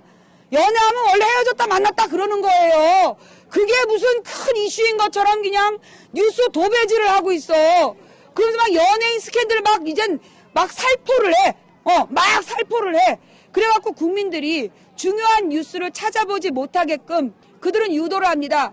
이런 때일수록 우리 국민들은 정신을 똑바로 차려야 돼요. 뭘 봐야 된다? 이명박 자원외교 수사가 제대로 되고 있는가? 자원외교만이 아니에요. 4대강 비리에 대한 수사 제대로 되고 있는가? 여러분 지금 4대강 때문에 그 물을 정화시키느라고 어마어마한 돈이 들어가고 있는 거 아시죠? 그게 지금 몇 천억이 들어가고 있어요. 여러분 여기 경남 지역, 제가 조금 이따 정우상가에 가서 이야기할 내용이지만 여기서 가볍게 맛보기로만 얘기하자면 강남은 무상급식입니다. 강남은 무상급식, 경남은 유상급식. 네. 다시 한번 강남은 무상급식, 경남은 유상급식. 경남, 감사합니다. 우리 경남 도민들이 강남 사람들보다 잘 사나요? 강남 사람들보다 경남 사람들이 잘 살아서 돈 내야 되나요? 뭐 공짜 밥을 주는 거 거지 근성을 키우는 거라고요? 아, 그럼 강남은 다 거지만 사는군요. 아, 강남은 거지들만 살아서 거지 근성을 위해서 무상급식? 이런 말도 안 되는 주장 이거 왜 합니까? 지금 홍준표 지사가 처음으로 박수 받았어요. 무상급식 얘기해갖고 박수 받았어. 사실 내가 오늘 그 얘기하러 왔는데, 네. 이게 왜 경남에서 왜 무상급식 없앴습니까? 사실 이게 의무급식이라고 불러야 되는 거예요. 왜냐? 우리나라에는 이 헌법에 국민의 기본적인 권리와 의무가 있어요. 그 중에 교육권이라는 게 있고 교육의 의무라는 게 있습니다. 무슨 얘기냐 하면 의무 교육을 해야 된다는 얘기예요. 일정한 연령의 청소년에게 의무 교육을 해야 된다고 헌법에 정해져 있습니다. 그러면 자, 우리 군인들 뭐예요? 의무병이죠. 의무병으로 가서 군역을 집니다. 돈 있는 군인들은 돈 내라. 그럽니까? 부잣집 자식들은 돈 내고 밥 먹어라. 그래요? 안 그러잖아요. 의무병 제도이기 때문에 의무사병들에게 밥을 지급하는 거예요. 그럼 마찬가지로 의무 교육을 받고 있는 청소년들에게는 정부에서 그러니까 정부의 의무예요. 아이들에게 밥을 줘야 돼. 물론 다른 나라에서 안 주는 나라들 있어요. 국가에서 무슨 밥을 주냐? 애들의 알러지도 있는데 왜 밥을 주냐? 대신 30만 원씩 양육비를 줘요. 애 하나당 만 19세까지 30만 원씩 양육비를 줍니다. 먹고 싶은 거 사오라고. 그런데 우리나라 아이들에게 30만 원씩 청소년들에게 돈 줘요? 안 줘요. 우리가 원하는 건 그렇게 30만 원씩 양육수당을 줄 수 없다면 밥 한 끼라도 애들이 눈치 보지 않고 먹이게 해달라. 그거거든요. 그래서 이건 의무급식이라고 불러야 됩니다. 그런데 이 의무급식이라는 말을 무상급식이라고 맨 처음에 이름을 지었어요. 그런데 이 오세훈이 무상급식 반대한다 이러면서 난동을 피우면서 서울시에서 시장에서 쫓겨나잖아요. 그러면서 지금 무상급식 논란이 벌어졌는데 경남도에서 무상급식으로 내는 돈이 얼마? 230억입니다. 2천억도 아니고 2조 3천억도 아니고 230억이 없어서 아이들에게 의무급식, 무상급식을 못하겠다고 얘기하고 있어요. 자, 그렇다면 뭐 왜 부잣집 아이들에게 공짜밥을 먹이느냐라고 이야기하는데요. 자, 우리 서울에는요. 서울의 우리 어르신들은 서울 지하철을 탈 때 65세 이상의 노인들은 모두 무임승차랍니다. 그래서 1년 동안에 노인분들의 무임승차로 쌓이는 적자가 2,900억이에요. 290억이 아니라 2,900억. 지하철 하나를 노인분들이 무상으로 타서 생기는 적자가 2,900억입니다. 그 다음에 홍준표 지사가 모델로 삼았다. 롤모델이다라고 얘기하는 울산시에서 무상급식할 돈이 없다. 그래서 무상급식 중단을 선포했답니다. 먼저. 자, 그럼 울산시는 정말 가난할까요? 울산시는 5,130억 원의 자전거 전용 도로를 만드는 예산을 책정해두고 있답니다. 5,130억짜리 자전거 도로 놓을 돈은 있지만 230억에 무상급식할 돈은 없다. 이게 지금 말이 됩니까? 거기다 홍준표 지사는 뭐 아이들의 복지가 중요한 게 아니라 어르신 복지가 중요하다라고 이야기하고 있습니다. 정말로 홍준표 지사는 어르신 복지를 중시했을까요? 그렇다면 이 경남 지역의 가난한 도민들이 이용하던 요양병원인 진주의료원 그거 왜 없앴습니까? 정말로 그렇게 가난한 노인분들의 복지를 생각했다라면 진주의료원에서 장기 요양하고 있던 가난한 노인분들 왜 내쫓았습니까? 강제로 내쫓아서 돌아가신 분도 계시잖아요? 그죠? 자, 홍준표 지사는 돈이 없어서 무상급식을 중단했다라고 선언했습니다. 그러면 정말 경남도에는 돈이 없을까요? 여러분, 경남도의 예산을 한번 찾아보시기 바랍니다. 쓸데없이 멀쩡한 도로 까디집는 예산, 뻑하면 건설을 해요. 그냥 멀쩡한 길을 계속 새로 깔아. 왜 그럴까요? 예, 이게 경남도만 그런 게 아니라 많은 지방자치단체들이 건설 예산은 반드시 집행을 합니다. 건설 예산은. 왜 그러냐? 해마다 전국적으로 이 연말이 되면 멀쩡한 도로를 까 뒤집어요. 그 이유가 뭐냐 하면 건설이 가장 커미션이 많이 났기 때문이에요. 먼저 원청이 건설을 따내요. 정부, 지방정부나 중앙정부에서. 이거 자기가 공사 안 합니다. 하청을 줘요. 자기는 일부 떼어먹고 하청을 줘요. 그럼 하청업체에서 또 일부 떼어먹고 삼청을 줘요. 그러면서 중간에 날아간 돈이 있는 거예요. 그래서 삼청업체가 공사를 하다 보니까 부실공사가 되는 거예요. 그래서 건설업이 가장 많이 커미션이 새는 분야거든요. 그래서 사실 지방자치 예산 중에 불용, 즉 사용되지 않는 예산이 굉장히 많습니다. 제가 이런 걸 어떻게 할까요? 예, 제 남편이 사실 여기 경상남도 사천 출신, 현재 서울시 의원입니다. 그래서 지방 예산이 어떻게 굴러가는지 잘 알고 있습니다. 뭐 이런 데 오면 이런 얘기 하더라고요. 예, 저 경남의 며느리예요. 경남 사천의 며느리입니다, 여러분. 예, 죄송합니다. 예, 그래서 제가 이 지방자치 예산에 대해서 잘 알고 있는데요. 왜 반드시 건설 예산을 통과시키느냐? 그건 그 건설 예산을 통해서 빈틈이 많이 생기기 때문이죠. 물론 뭐 홍준표 지사가 그랬다라고 전 단정한 적이 없어요. 예, 자, 제가 그렇게 얘기했나요? 예, 저는 홍준표 지사가 그랬을 거라고 단정한 적은 없습니다. 울산시장이 그랬을 거라고 단정한 적은 없어요. 예, 다만 그런 막대한 건설 예산들 그걸 좀 줄이더라도 아이들에게 눈칫밥 먹이지 않는 거 그게 어른의 도리가 아닐까요? 여기까지 하고 다시 이번에는 파트 2. 그럼 무상급식은 왜 필요한가? 이걸 해볼게요. 예. 자, 굉장히 많은 분들이. 안녕하세요. 저기 아프리카 TV의 망치부인이라고 합니다. 감사합니다. 감사합니다. 네. 여러분, 저는 아프리카 TV라는 곳에서 시사방송을 진행하고 있는 망치부인이라고 합니다. 혹시 이 아줌마가 어디서 떠드나 싶을 때는요. 여러분 스마트폰 갖고 계신 분은 아니면 컴퓨터로 아프리카 TV를 검색해 주세요. 그러면 이제 아프리카 사이트가 뜹니다. 거기서 망치 부인 검색하시면 제가 나옵니다. 뭐 제가 망치부인이라면 많은 분들이 남편이 망치냐 이런 얘기를 하시는데요. 자, 여러분 그 젖소 부인 남편은 젖소일까요? 아니거든요. 예, 이 젖소 부인은 젖소예요. 예, 부인이 젖소인 거죠. 그런 것처럼 저는 예, 제가 망칩니다. 예, 이해해 주시고요. 네, 자, 그러면 파트 2 오늘의 주제 무상급식 이야기 한번 해보겠습니다. 자, 이 무상급식 아니죠. 무상급식 아니죠. 의무급식이라고 불러야 한다고 합니다. 그래서 지금 경남도에는 굉장히 이제 많이 배우신 분들을 중심으로 무상급식이라고 부르지 말고 의무급식으로 불러라 라고 얘기를 하세요. 그런데 이제 어르신들은 그러더라고요. 아니 무상급식 하라는데 저놈이 의무급식 하래! 다른 건 줄 아세요. 그래서 이게 지금 의무급식이냐 무상급식이냐 불필요한 논쟁으로 지금 어르신들도 헷갈리고 있어요. 자, 의무급식이든 무상급식이든 저는 용어가 중요한 게 아니라고 생각합니다. 본질은 뭐냐? 차별급식이라는 거예요. 자, 지금 이 홍준표 지사의 입장이 뭐냐 하면 왜 있는 집 자식들에게 공짜 밥을 주느냐라고 이야기합니다. 그러면 있는 집 자식이 군대 갔는데 왜 공짜 밥 줍니까? 또 서울에서 지하철 무임승차할 때 우리 동네에도 집이 아파트가 세 채인 할아버지가 전철 타고 다녀요. 그 할아버지가 굉장히 근검절약하시는 분이라 자동차도 있어요. 근데 안 타셔. 기사 월급이 아까워서. 그래서 전철 타고 다니세요. 아파트가 세 채인데 왜 공짜 전철 태워줍니까?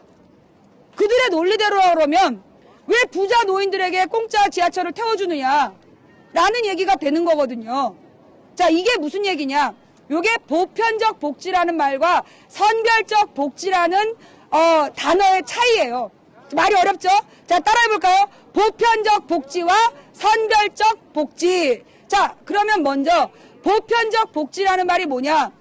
부자든 가난하든 65세 이상의 모든 노인들에게 지하철을 공짜로 태워드리는 거, 요게 보편적 복지예요. 그러니까 부모가 부자든 가난하든 모든 아이들에게 똑같이 밥을 주는 거, 요게 보편적 복지예요. 그런데 그럼 선별적 복지라는 건 뭐냐? 가난한 사람들에게만 집중적으로 복지 혜택을 주겠다. 요게 선별적 복지예요. 언뜻 들으면 야, 선별적 복지가 효율적이다 싶잖아요. 그죠? 예. 아니 그러니까 왜 있는 사람들에게도 뭐하러 공짜로 줘? 없는 사람들한테만 주면 좋지 라는 생각을 할 수 있거든요. 근사해 보여요? 그런데 이 말에는 문제가 있어요. 뭐냐? 여러분, 이명박 대통령이 텔레비전에 나와서 이런 얘기를 합니다. 여러분, 사지가 멀쩡한 사람들이 장애인 주차구역에 내리는 거 보면서 화나보신 적 있지 않습니까? 그래서 제가 모든 장애인을 전수조사해서 장애인의 등급을 재조정하겠습니다 라고 이야기했어요. 그때 많은 분들은 맞아, 그 사지가 멀쩡한 놈들이 그 장애인 주차구역에 차 대는 거 보면 너무 열받아. 우리는 주차구역이 없어 뺑뺑이 도는데 장애인 마크 딱 달고 내린다. 여러분, 요즘에 그런 사람 없어요? 있어요? 여전히 있어요. 여전히 장애인 마크 달고 멀쩡한 사람이 장애인 주차구역에 내립니다. 자, 그러면 이명박 대통령은 왜 굳이 장애인 등급제라는 걸 했을까요? 자, 여기서 이 장애인들에게 보다 더 효율적인 복지를 해주겠다 그러면서 장애인 등급제를 조사를 한다고 그런 거예요. 근데 그게 뭐냐? 그 당시 김대중 노무현 정부에서 생긴 장애인 복지제도가 장애 1급인 사람에게는 정부에서 지원금을 줬어요. 활동 보조인들을 불러서 쓸 수 있는 그 정부 지원금을 줬단 말이에요. 그게 이제 장애인 복지 비용으로 굉장히 많은 비중을 차지하고 있었는데 이명박 대통령이 장애인 등급을 확인한다고 그러면서 1급 장애인들한테 1급 장애를 증명하라 그런 거예요. MRI를 찍어서. MRI를 찍으면 사지를 움직일 수 없다는 게 나올까요? 안 나올까요? 안 나옵니다. 그런데 서류에다가 MRI를 찍어서 내라는 거예요. 그런데 이 MRI라는 건요, 정확히 어떤 질병이 있어서 찍은 MRI가 아니면 비용이 200만 원이에요. 200만 원짜리 MRI를 그것도 사지를 움직일 수 없어서 움직이지 못하는 사람이 MRI를 찍어다 내야. 그런데 MRI 찍어다 내봤자 못 움직인다는 걸 증명을 못해. 그래서 어떻게 됐느냐? 1급 장애인들이 대부분 2급 상급으로 떨어졌어요. 실제로 우리 방 시청자 중에도 혼자서 언어 소통이 안 되고 그 활동을 할 수 없는 분들이고 정부에서 노무현 정부 때 활동 보조를 받았던 분들인데 이명박 정부에서 장애인 등급을 재조정한다고 선별적 실용적 복지를 한다고 그러면서 장애인 등급제를 조정한 다음에 어떻게 됐다? 2, 3급으로 떨어져서 정부 지원금을 못 받는 장애인들이 대량 발생을 한 거예요. 그 다음에 이명박 대통령이 이제 집권 2008년에 제일 먼저 한 일이 뭐냐 하면 옛날에 노무현 대통령 때까지는 이렇게 급식 문제가 심각하지 않았어요. 왜냐? 담임이 면접을 해갖고 아이가 급식비를 못 내는데 사정이 있다. 그러면 담임의 추천서 한 장이면 급식비 면제 대상이 됐어요. 그게 노무현 대통령 때까지는. 왜? 김대중 대통령 때 IMF를 우리가 극복하면서 그 서민 몰락한 서민들을 위해서 정부에서 배려를 해준 거였어요. 그런데 이명박 대통령이 된 다음에 정부에서 새는 돈을 잡겠다. 그러면서 뭘 했느냐? 아이들에게 가난을 증명하라고 그랬어요. 그래서 12장에 가난 증명 서류를 내야 돼요. 월세 증명서, 건강보험 납입 증명서 이런 것들. 그래서 가난을 증명하는 12장의 서류를 다 떼서 내야 되는 거예요. 그런데 급식비를 못 내는 아이들의 처지가 어땠느냐 하면 아버지 엄마가 돈 번다고 지방이나 해외로 나가버리고 한글도 모르는 할머니랑 사는 아이들이 많았어요. 근데 이 아이들이 학교를 가야 되는데 관공서의 서류는 언제 뗄 수 있어요? 애가 학교 간 다음에 문 열고 학교에서 오기 전에 문 닫아요. 그러다 애가 어떤 서류가 어디서 뛴지 어떻게 합니까? 아이들이 그래서 12장의 서류를 못 내는 아이들이 되게 많았어요. 그 다음에 어떻게 여러 사람들의 도움을 받아갖고 12장을 내도 돈 4만 원이 기준금액보다 많다고. 원래 얼마 이하의 소득일 때만 공짜 급식을 받는데 얘가 4만 원 더 받는다고 공짜 급식 대상이 아닌 거야. 여기저기 돌아다니면서 한 달 반을 고생해서 12장을 냈는데 급식비 면제 대상이 아닌 애들이 속출을 한 거예요. 그러면 얘네들이 급식비를 못 내. 그러면 교실 뒤에 얘네들이 급식비를 안 낸 애들이니까 급식 먹지 마라. 써붙인 거야. 왜 그랬냐? 학교에서 정부가 지원을 해주지 않으니까. 옛날에 노무현 대통령 때까지는 급식비 면제 대상자에 대해서 정부 지원이 있었던 거예요. 근데 이명박 정부가 모든 지원을 끊어버렸기 때문에 각 학교마다 적자가 수천억이 쌓인 거예요. 그래서 이 그러니까 수천만 원씩 학교별로 적자가 쌓이니까 어쩔 수 없이 애들한테 돈 내고 먹으라고 협박을 한 거야. 그런데 애들이 돈이 있는데 급식비를 안 내나요? 그때 이 한나라당 국회의원이 이렇게 얘기해요. 애들이 돈이 없어서 안 내는 게 아니다. 급식비 받아서 쟤 딴 데다 써버리고 그리고 급식비 없다고 그러는 거다. 그 한나라당 의원은 잡아가지고 진짜 족을 쳐야 돼요. 왜냐? 지금 급식비는 애들이 돈 들고 가요. 우리가 옛날에 육성회비 내고 우리가 옛날에 등록금 낼 때처럼 저 40년 전처럼 애들이 돈 갖다 내는 거 아니에요. 지금은 부모 이름으로 개설된 통장에서 아이의 학교에서 필요한 돈을 빼가는 방식이기 때문에 애들이 급식비를 빼돌릴 수가 없는 거야. 그런데 한 나라의 국회의원이라는 것들이 그런 개소리를 하면서 급식비를 낼 수 있는 애들이 안 낸다. 이런 주장을 한 거죠. 그러면서 급식비 문제가 터졌어요. 그때 이 국민들이 들고 일어났죠. 우리나라가 의무교육을 하는 나라다. 우리가 의무사병들에게 밥값 내라고 안 하는 것처럼 의무교육 대상인 학생들에게 적어도 밥 한 끼는 눈치 보지 않고 밥을 주게 하자. 이런 운동이 벌어졌어요. 실제로 제가 살고 있는 동네에서 어떤 일이 있었냐면 초등학교 4학년짜리 남자아이가 급식비 면제 대상이었어요. 가난해서. 근데 이 아이가 지나가셔도 돼요. 안 나와요. 예, 지나가세요, 어르신들. 예. 이 아이가 가난을 증명하고 얘는 급식비 면제 대상이었던 거예요. 근데 얘가 오로지 이제 학교에서 먹는 밥이 다였던 거야. 애가 등치가 컸대요. 밥을 많이 뜬 거야. 얼마나 반가웠겠어. 밥을 많이 떠갖고 신나서 밥을 떴더니 담임선생이 너는 급식비도 안 내는 새끼가 왜 이렇게 밥을 많이 뜨니? 이러고 욕을 한 거예요. 그러니까 이 애가 얼마나 놀랬겠어. 초등학교 4학년짜리가. 그래서 반찬을 조금밖에 못 뜬 거예요. 그러니까 애가 반찬이 모자라서 밥을 다 못 먹은 거죠. 그랬더니만 담임이 너는 공짜로 밥 먹는 새끼가 밥을 왜 남겼냐고 애들 앞에서 욕을 한 거예요. 그 장면을 본 같은 반 아이들이 너무 충격을 먹고 울며 불며 엄마들한테 잃는 거예요. 그게 이제 알려져가지고 그 선생이 결국 다른 학교로 옮겼다 그러더라고요. 그 선생은 다른 학교로 옮겨서 지금은 아이들에게 그런 짓을 하지 않을까요? 그래서 무상급식이 지난 2010년 지방선거에서 온 국민의 선택으로 무상급식이 선택을 받았습니다. 그리고 무엇보다 홍준표 지사는 자기가 지사로 나오면서 무상급식 예산을 1200억까지인가로 확대시키겠다는 약속도 했어요. 제가 그걸 기사로 본 기억이 있습니다. 선거에 나와서는 무상급식 예산 확대하겠다라고 개빵을 쳐놓고 당선된 다음에는 쌩까버리는 이 나쁜 습관, 이거 도민 여러분들이 책임을 물으셔야 됩니다. 그냥 넘어가시면 안 돼요. 아이들의 밥 한 끼 뺏고 넘어가는 게 아닙니다. 다음에 여러분의 또 다른 권리를 무슨 핑계를 대고 뺏을지 모르는 거예요. 여러분, 대한민국 지방자치제도엔 이런 게 있습니다. 뭐냐 하면 주민 소환제. 우리나라에는 국회의원 소환제는 없어요. 국회의원이 잘못했을 때 그 지역구의 구민들이 너 나와! 그래서 너의 신임을 묻겠어. 너 그만둬. 이게 국민 소환제인데 우리나라는 국회의원 소환제가 없어요. 그런데 지방자치정부에는 주민 소환제가 있어요. 그래서 도지사나 도의원이 도민들의 뜻에 반하는 선거 때 나온 공약을 지키지 않고 나쁜 짓을 하면 도민들이 쫓아낼 수 있는 제도가 있어요. 그런데 이 제도가 당선돼서 1년이 지나면 그 주민 소환을 할 수 있어요. 그래서 올 7월 1일이 되면 여러분들이 홍준표 지사에게 책임을 물을 수 있는 시간이 됩니다.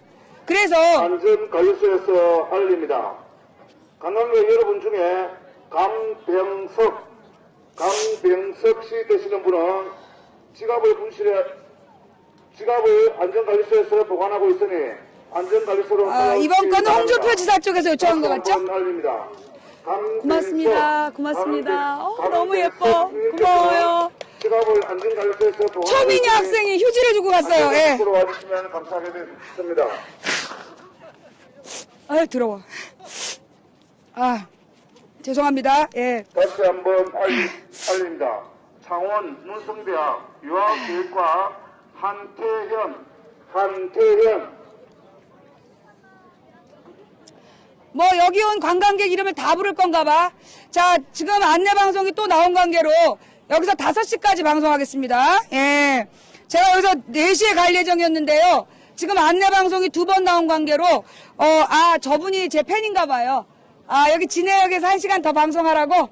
네, 여기서 제가 4시까지만 하고 이동하려고 그랬는데 이렇게 안내방송이 나와서 제가 어쩔 수 없이 4시 반까지 하려고 했잖아요.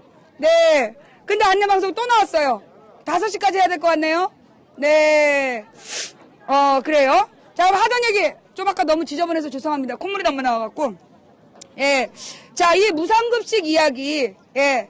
그 홍준표 지사는 자기가 선거로 나왔을 때는 급식비 예산을 늘리겠다라고 약속해놓고 지사가 된 다음에 쌩 깠단 말이에요.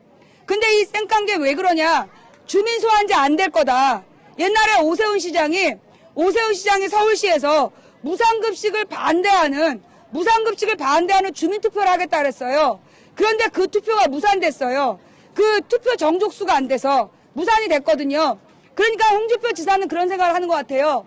이 자기를 주민 소환하겠다는 것도 정족수가 안 돼서 무산될 것이다라는 계산을 했을 것 같습니다.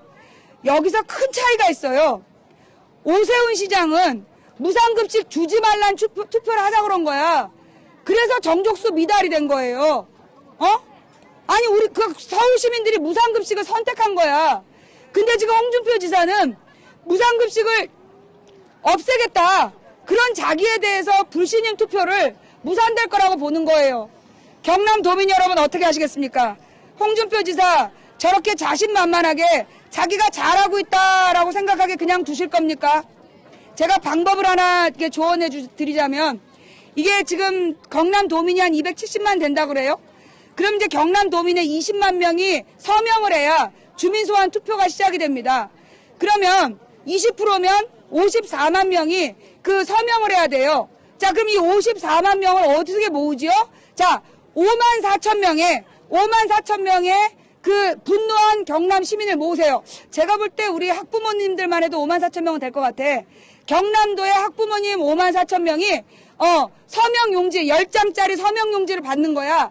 그래서 그 10장에 10명의 이름만 채우면 54만 명이 되는 거예요. 그러면 그걸로 뭘 할 수 있다? 주민 소환 투표를 할 수 있는 거예요.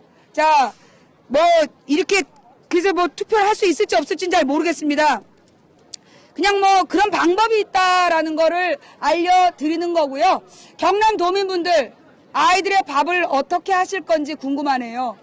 예, 그 선별적 복지하고 보편적 복지에 대한 이야기를 좀 더 다시 아까 얘기하다 끊겼는데 그러면 이 선별적 복지라는 건 뭐냐? 결국은 가난한 아이들에게만 밥을 주자는 거예요.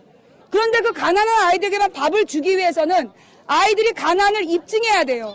가난을 입증해야 되는데 들어가는 서류가 12장. 그 12장의 서류 중에 하나만 안 맞아도 아이는 그 노력에도 불구하고 급식비 면제 대상이 안 되는 거예요.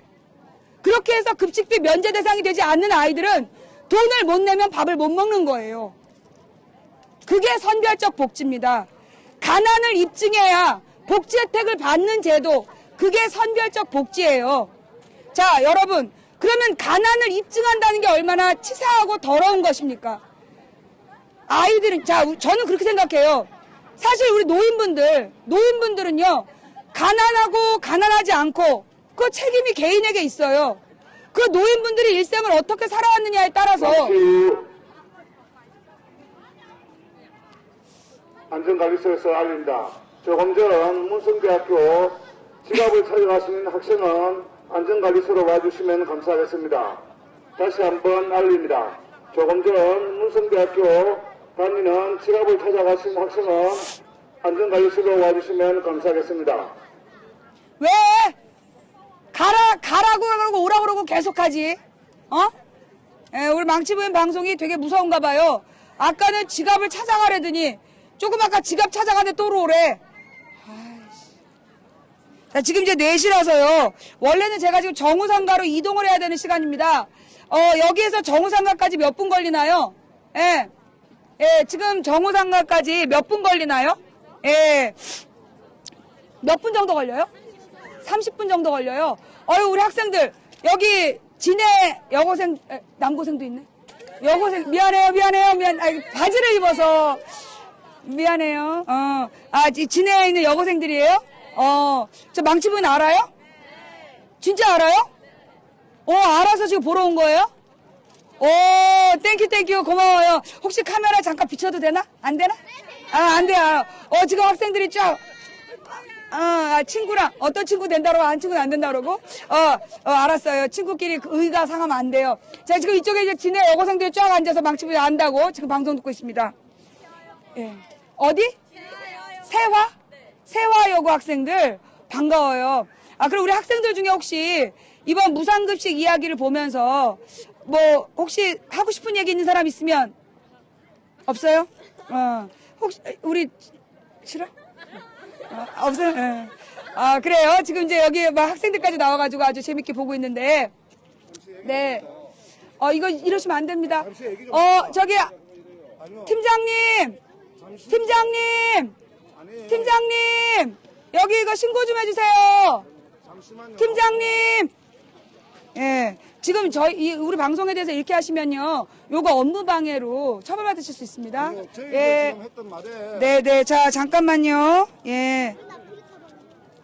자, 팀장님, 여기 잠깐 조치 좀 해주세요. 지금 오셔가지고 방송 방해하시는데 저분하고 얘기 좀 해주세요. 예, 아프리카 팀장님하고 얘기 좀 해주세요. 예. 자, 네. 뭐, 특수공무, 뭐, 무슨 전후회에서 오셔가지고, 네, 잠깐 얘기를 하자는데, 방송을 제가 해야 되잖아요. 그죠? 자, 하변 얘기 마저 하겠습니다. 자, 그래서, 가난을 입증해야, 복지 혜택을 받을 수 있다. 이게 선별적 복지제도라는 건데요. 이 선별적 복지제도의 문제점이 뭐냐 하면, 가난을 입증한다는 게 굉장히 어렵다는 겁니다.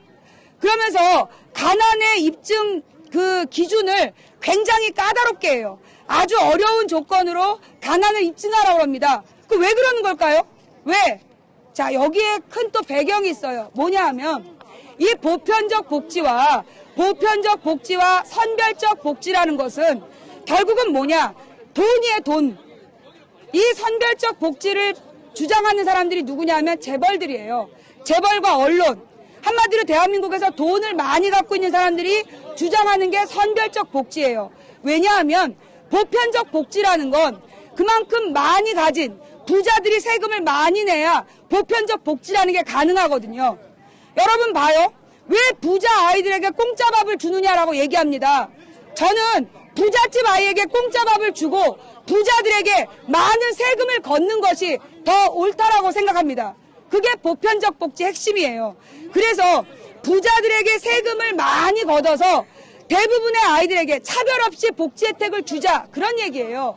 여러분, 노인복지 문제는요, 노인들은 자기가 평생을 어떻게 살아왔느냐, 여기에 따라서 어떤 사람은 노력을 열심히 했으니까 부유할 수 있고 어떤 사람은 노력을 못해서 가난할 수 있어요.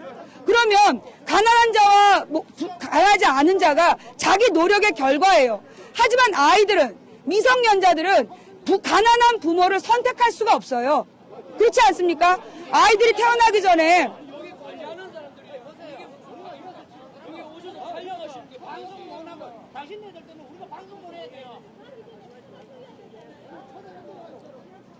지금 막 싸움이 났어요. 예. 자, 그래서 보편적 복지, 무상복지 얘기하니까 이러는구나. 예. 지금 이제 들려요?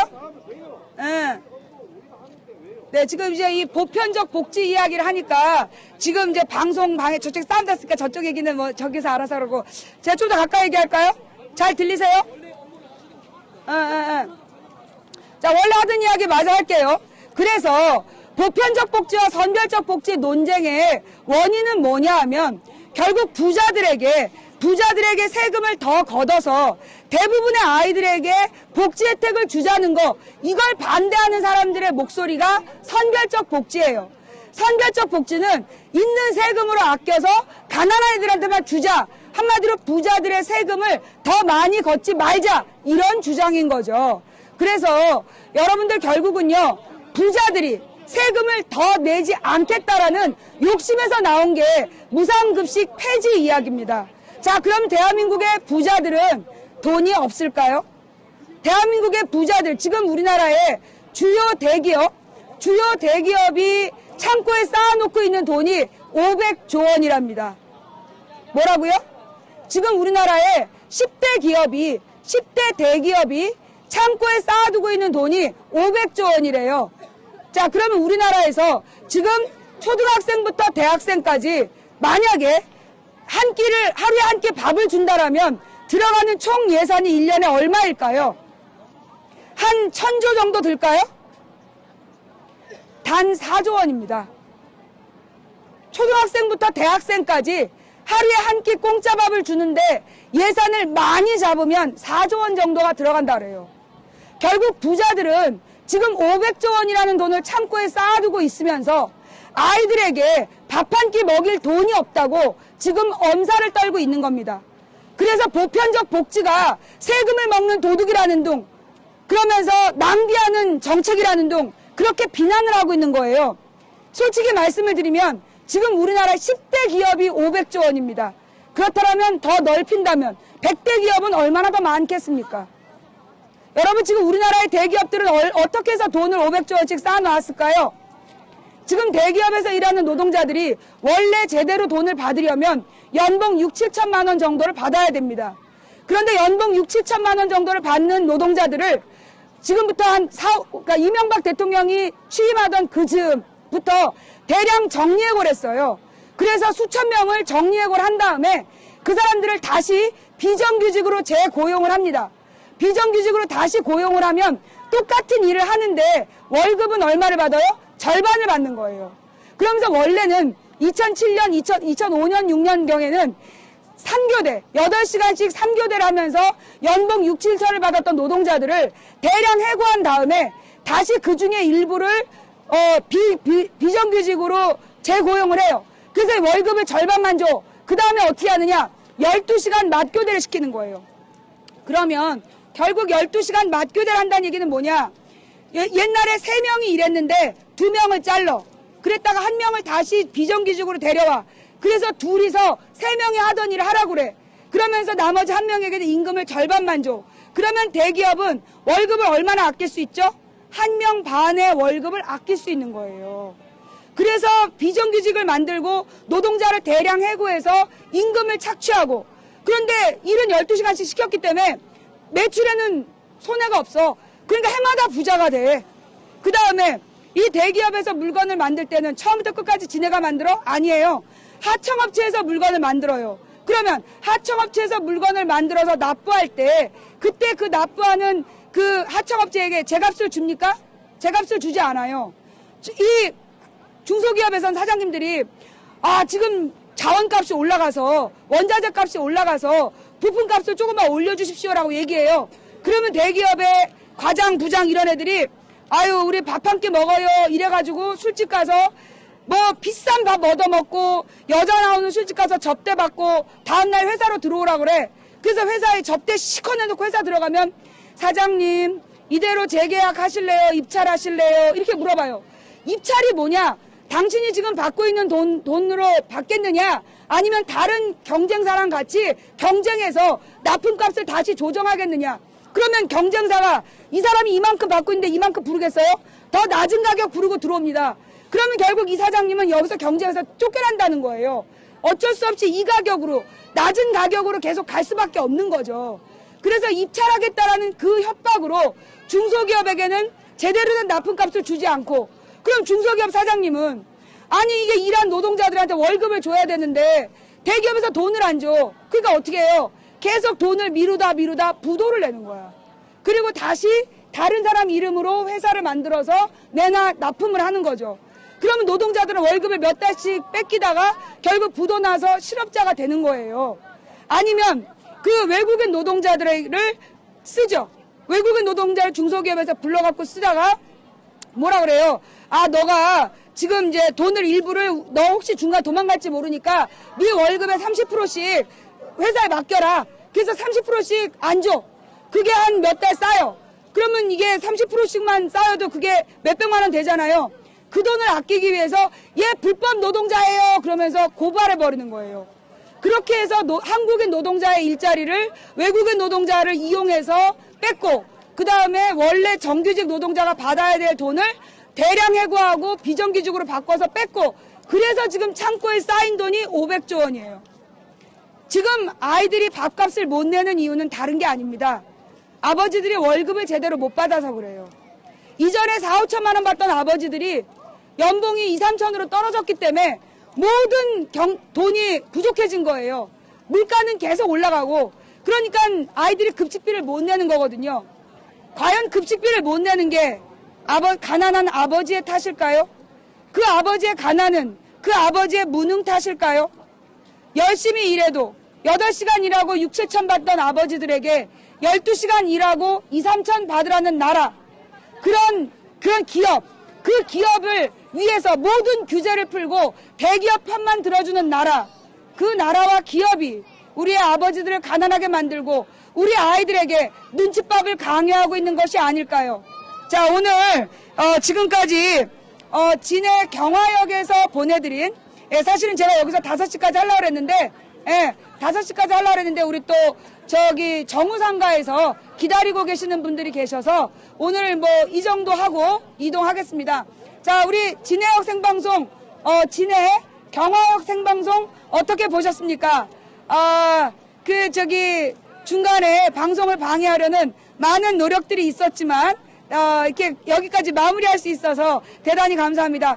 주변에 계신 시청자 여러분 대단히 감사합니다. 대단히 감사합니다. 예, 감사합니다. 예. 자, 우리 경찰들도 나와서 대기를 하고 있네요. 자, 그럼 지금부터 정우상가로 이동을 할게요. 예, 정우상가로 이동해서 못다한 이야기를 마저 하도록 하겠습니다. 예. 예, 사진 찍으실 분들 빨리 오세요. 예. 운동이 할머니. 네, 안녕하세요. 사진기. 예. 자. 예. 망치.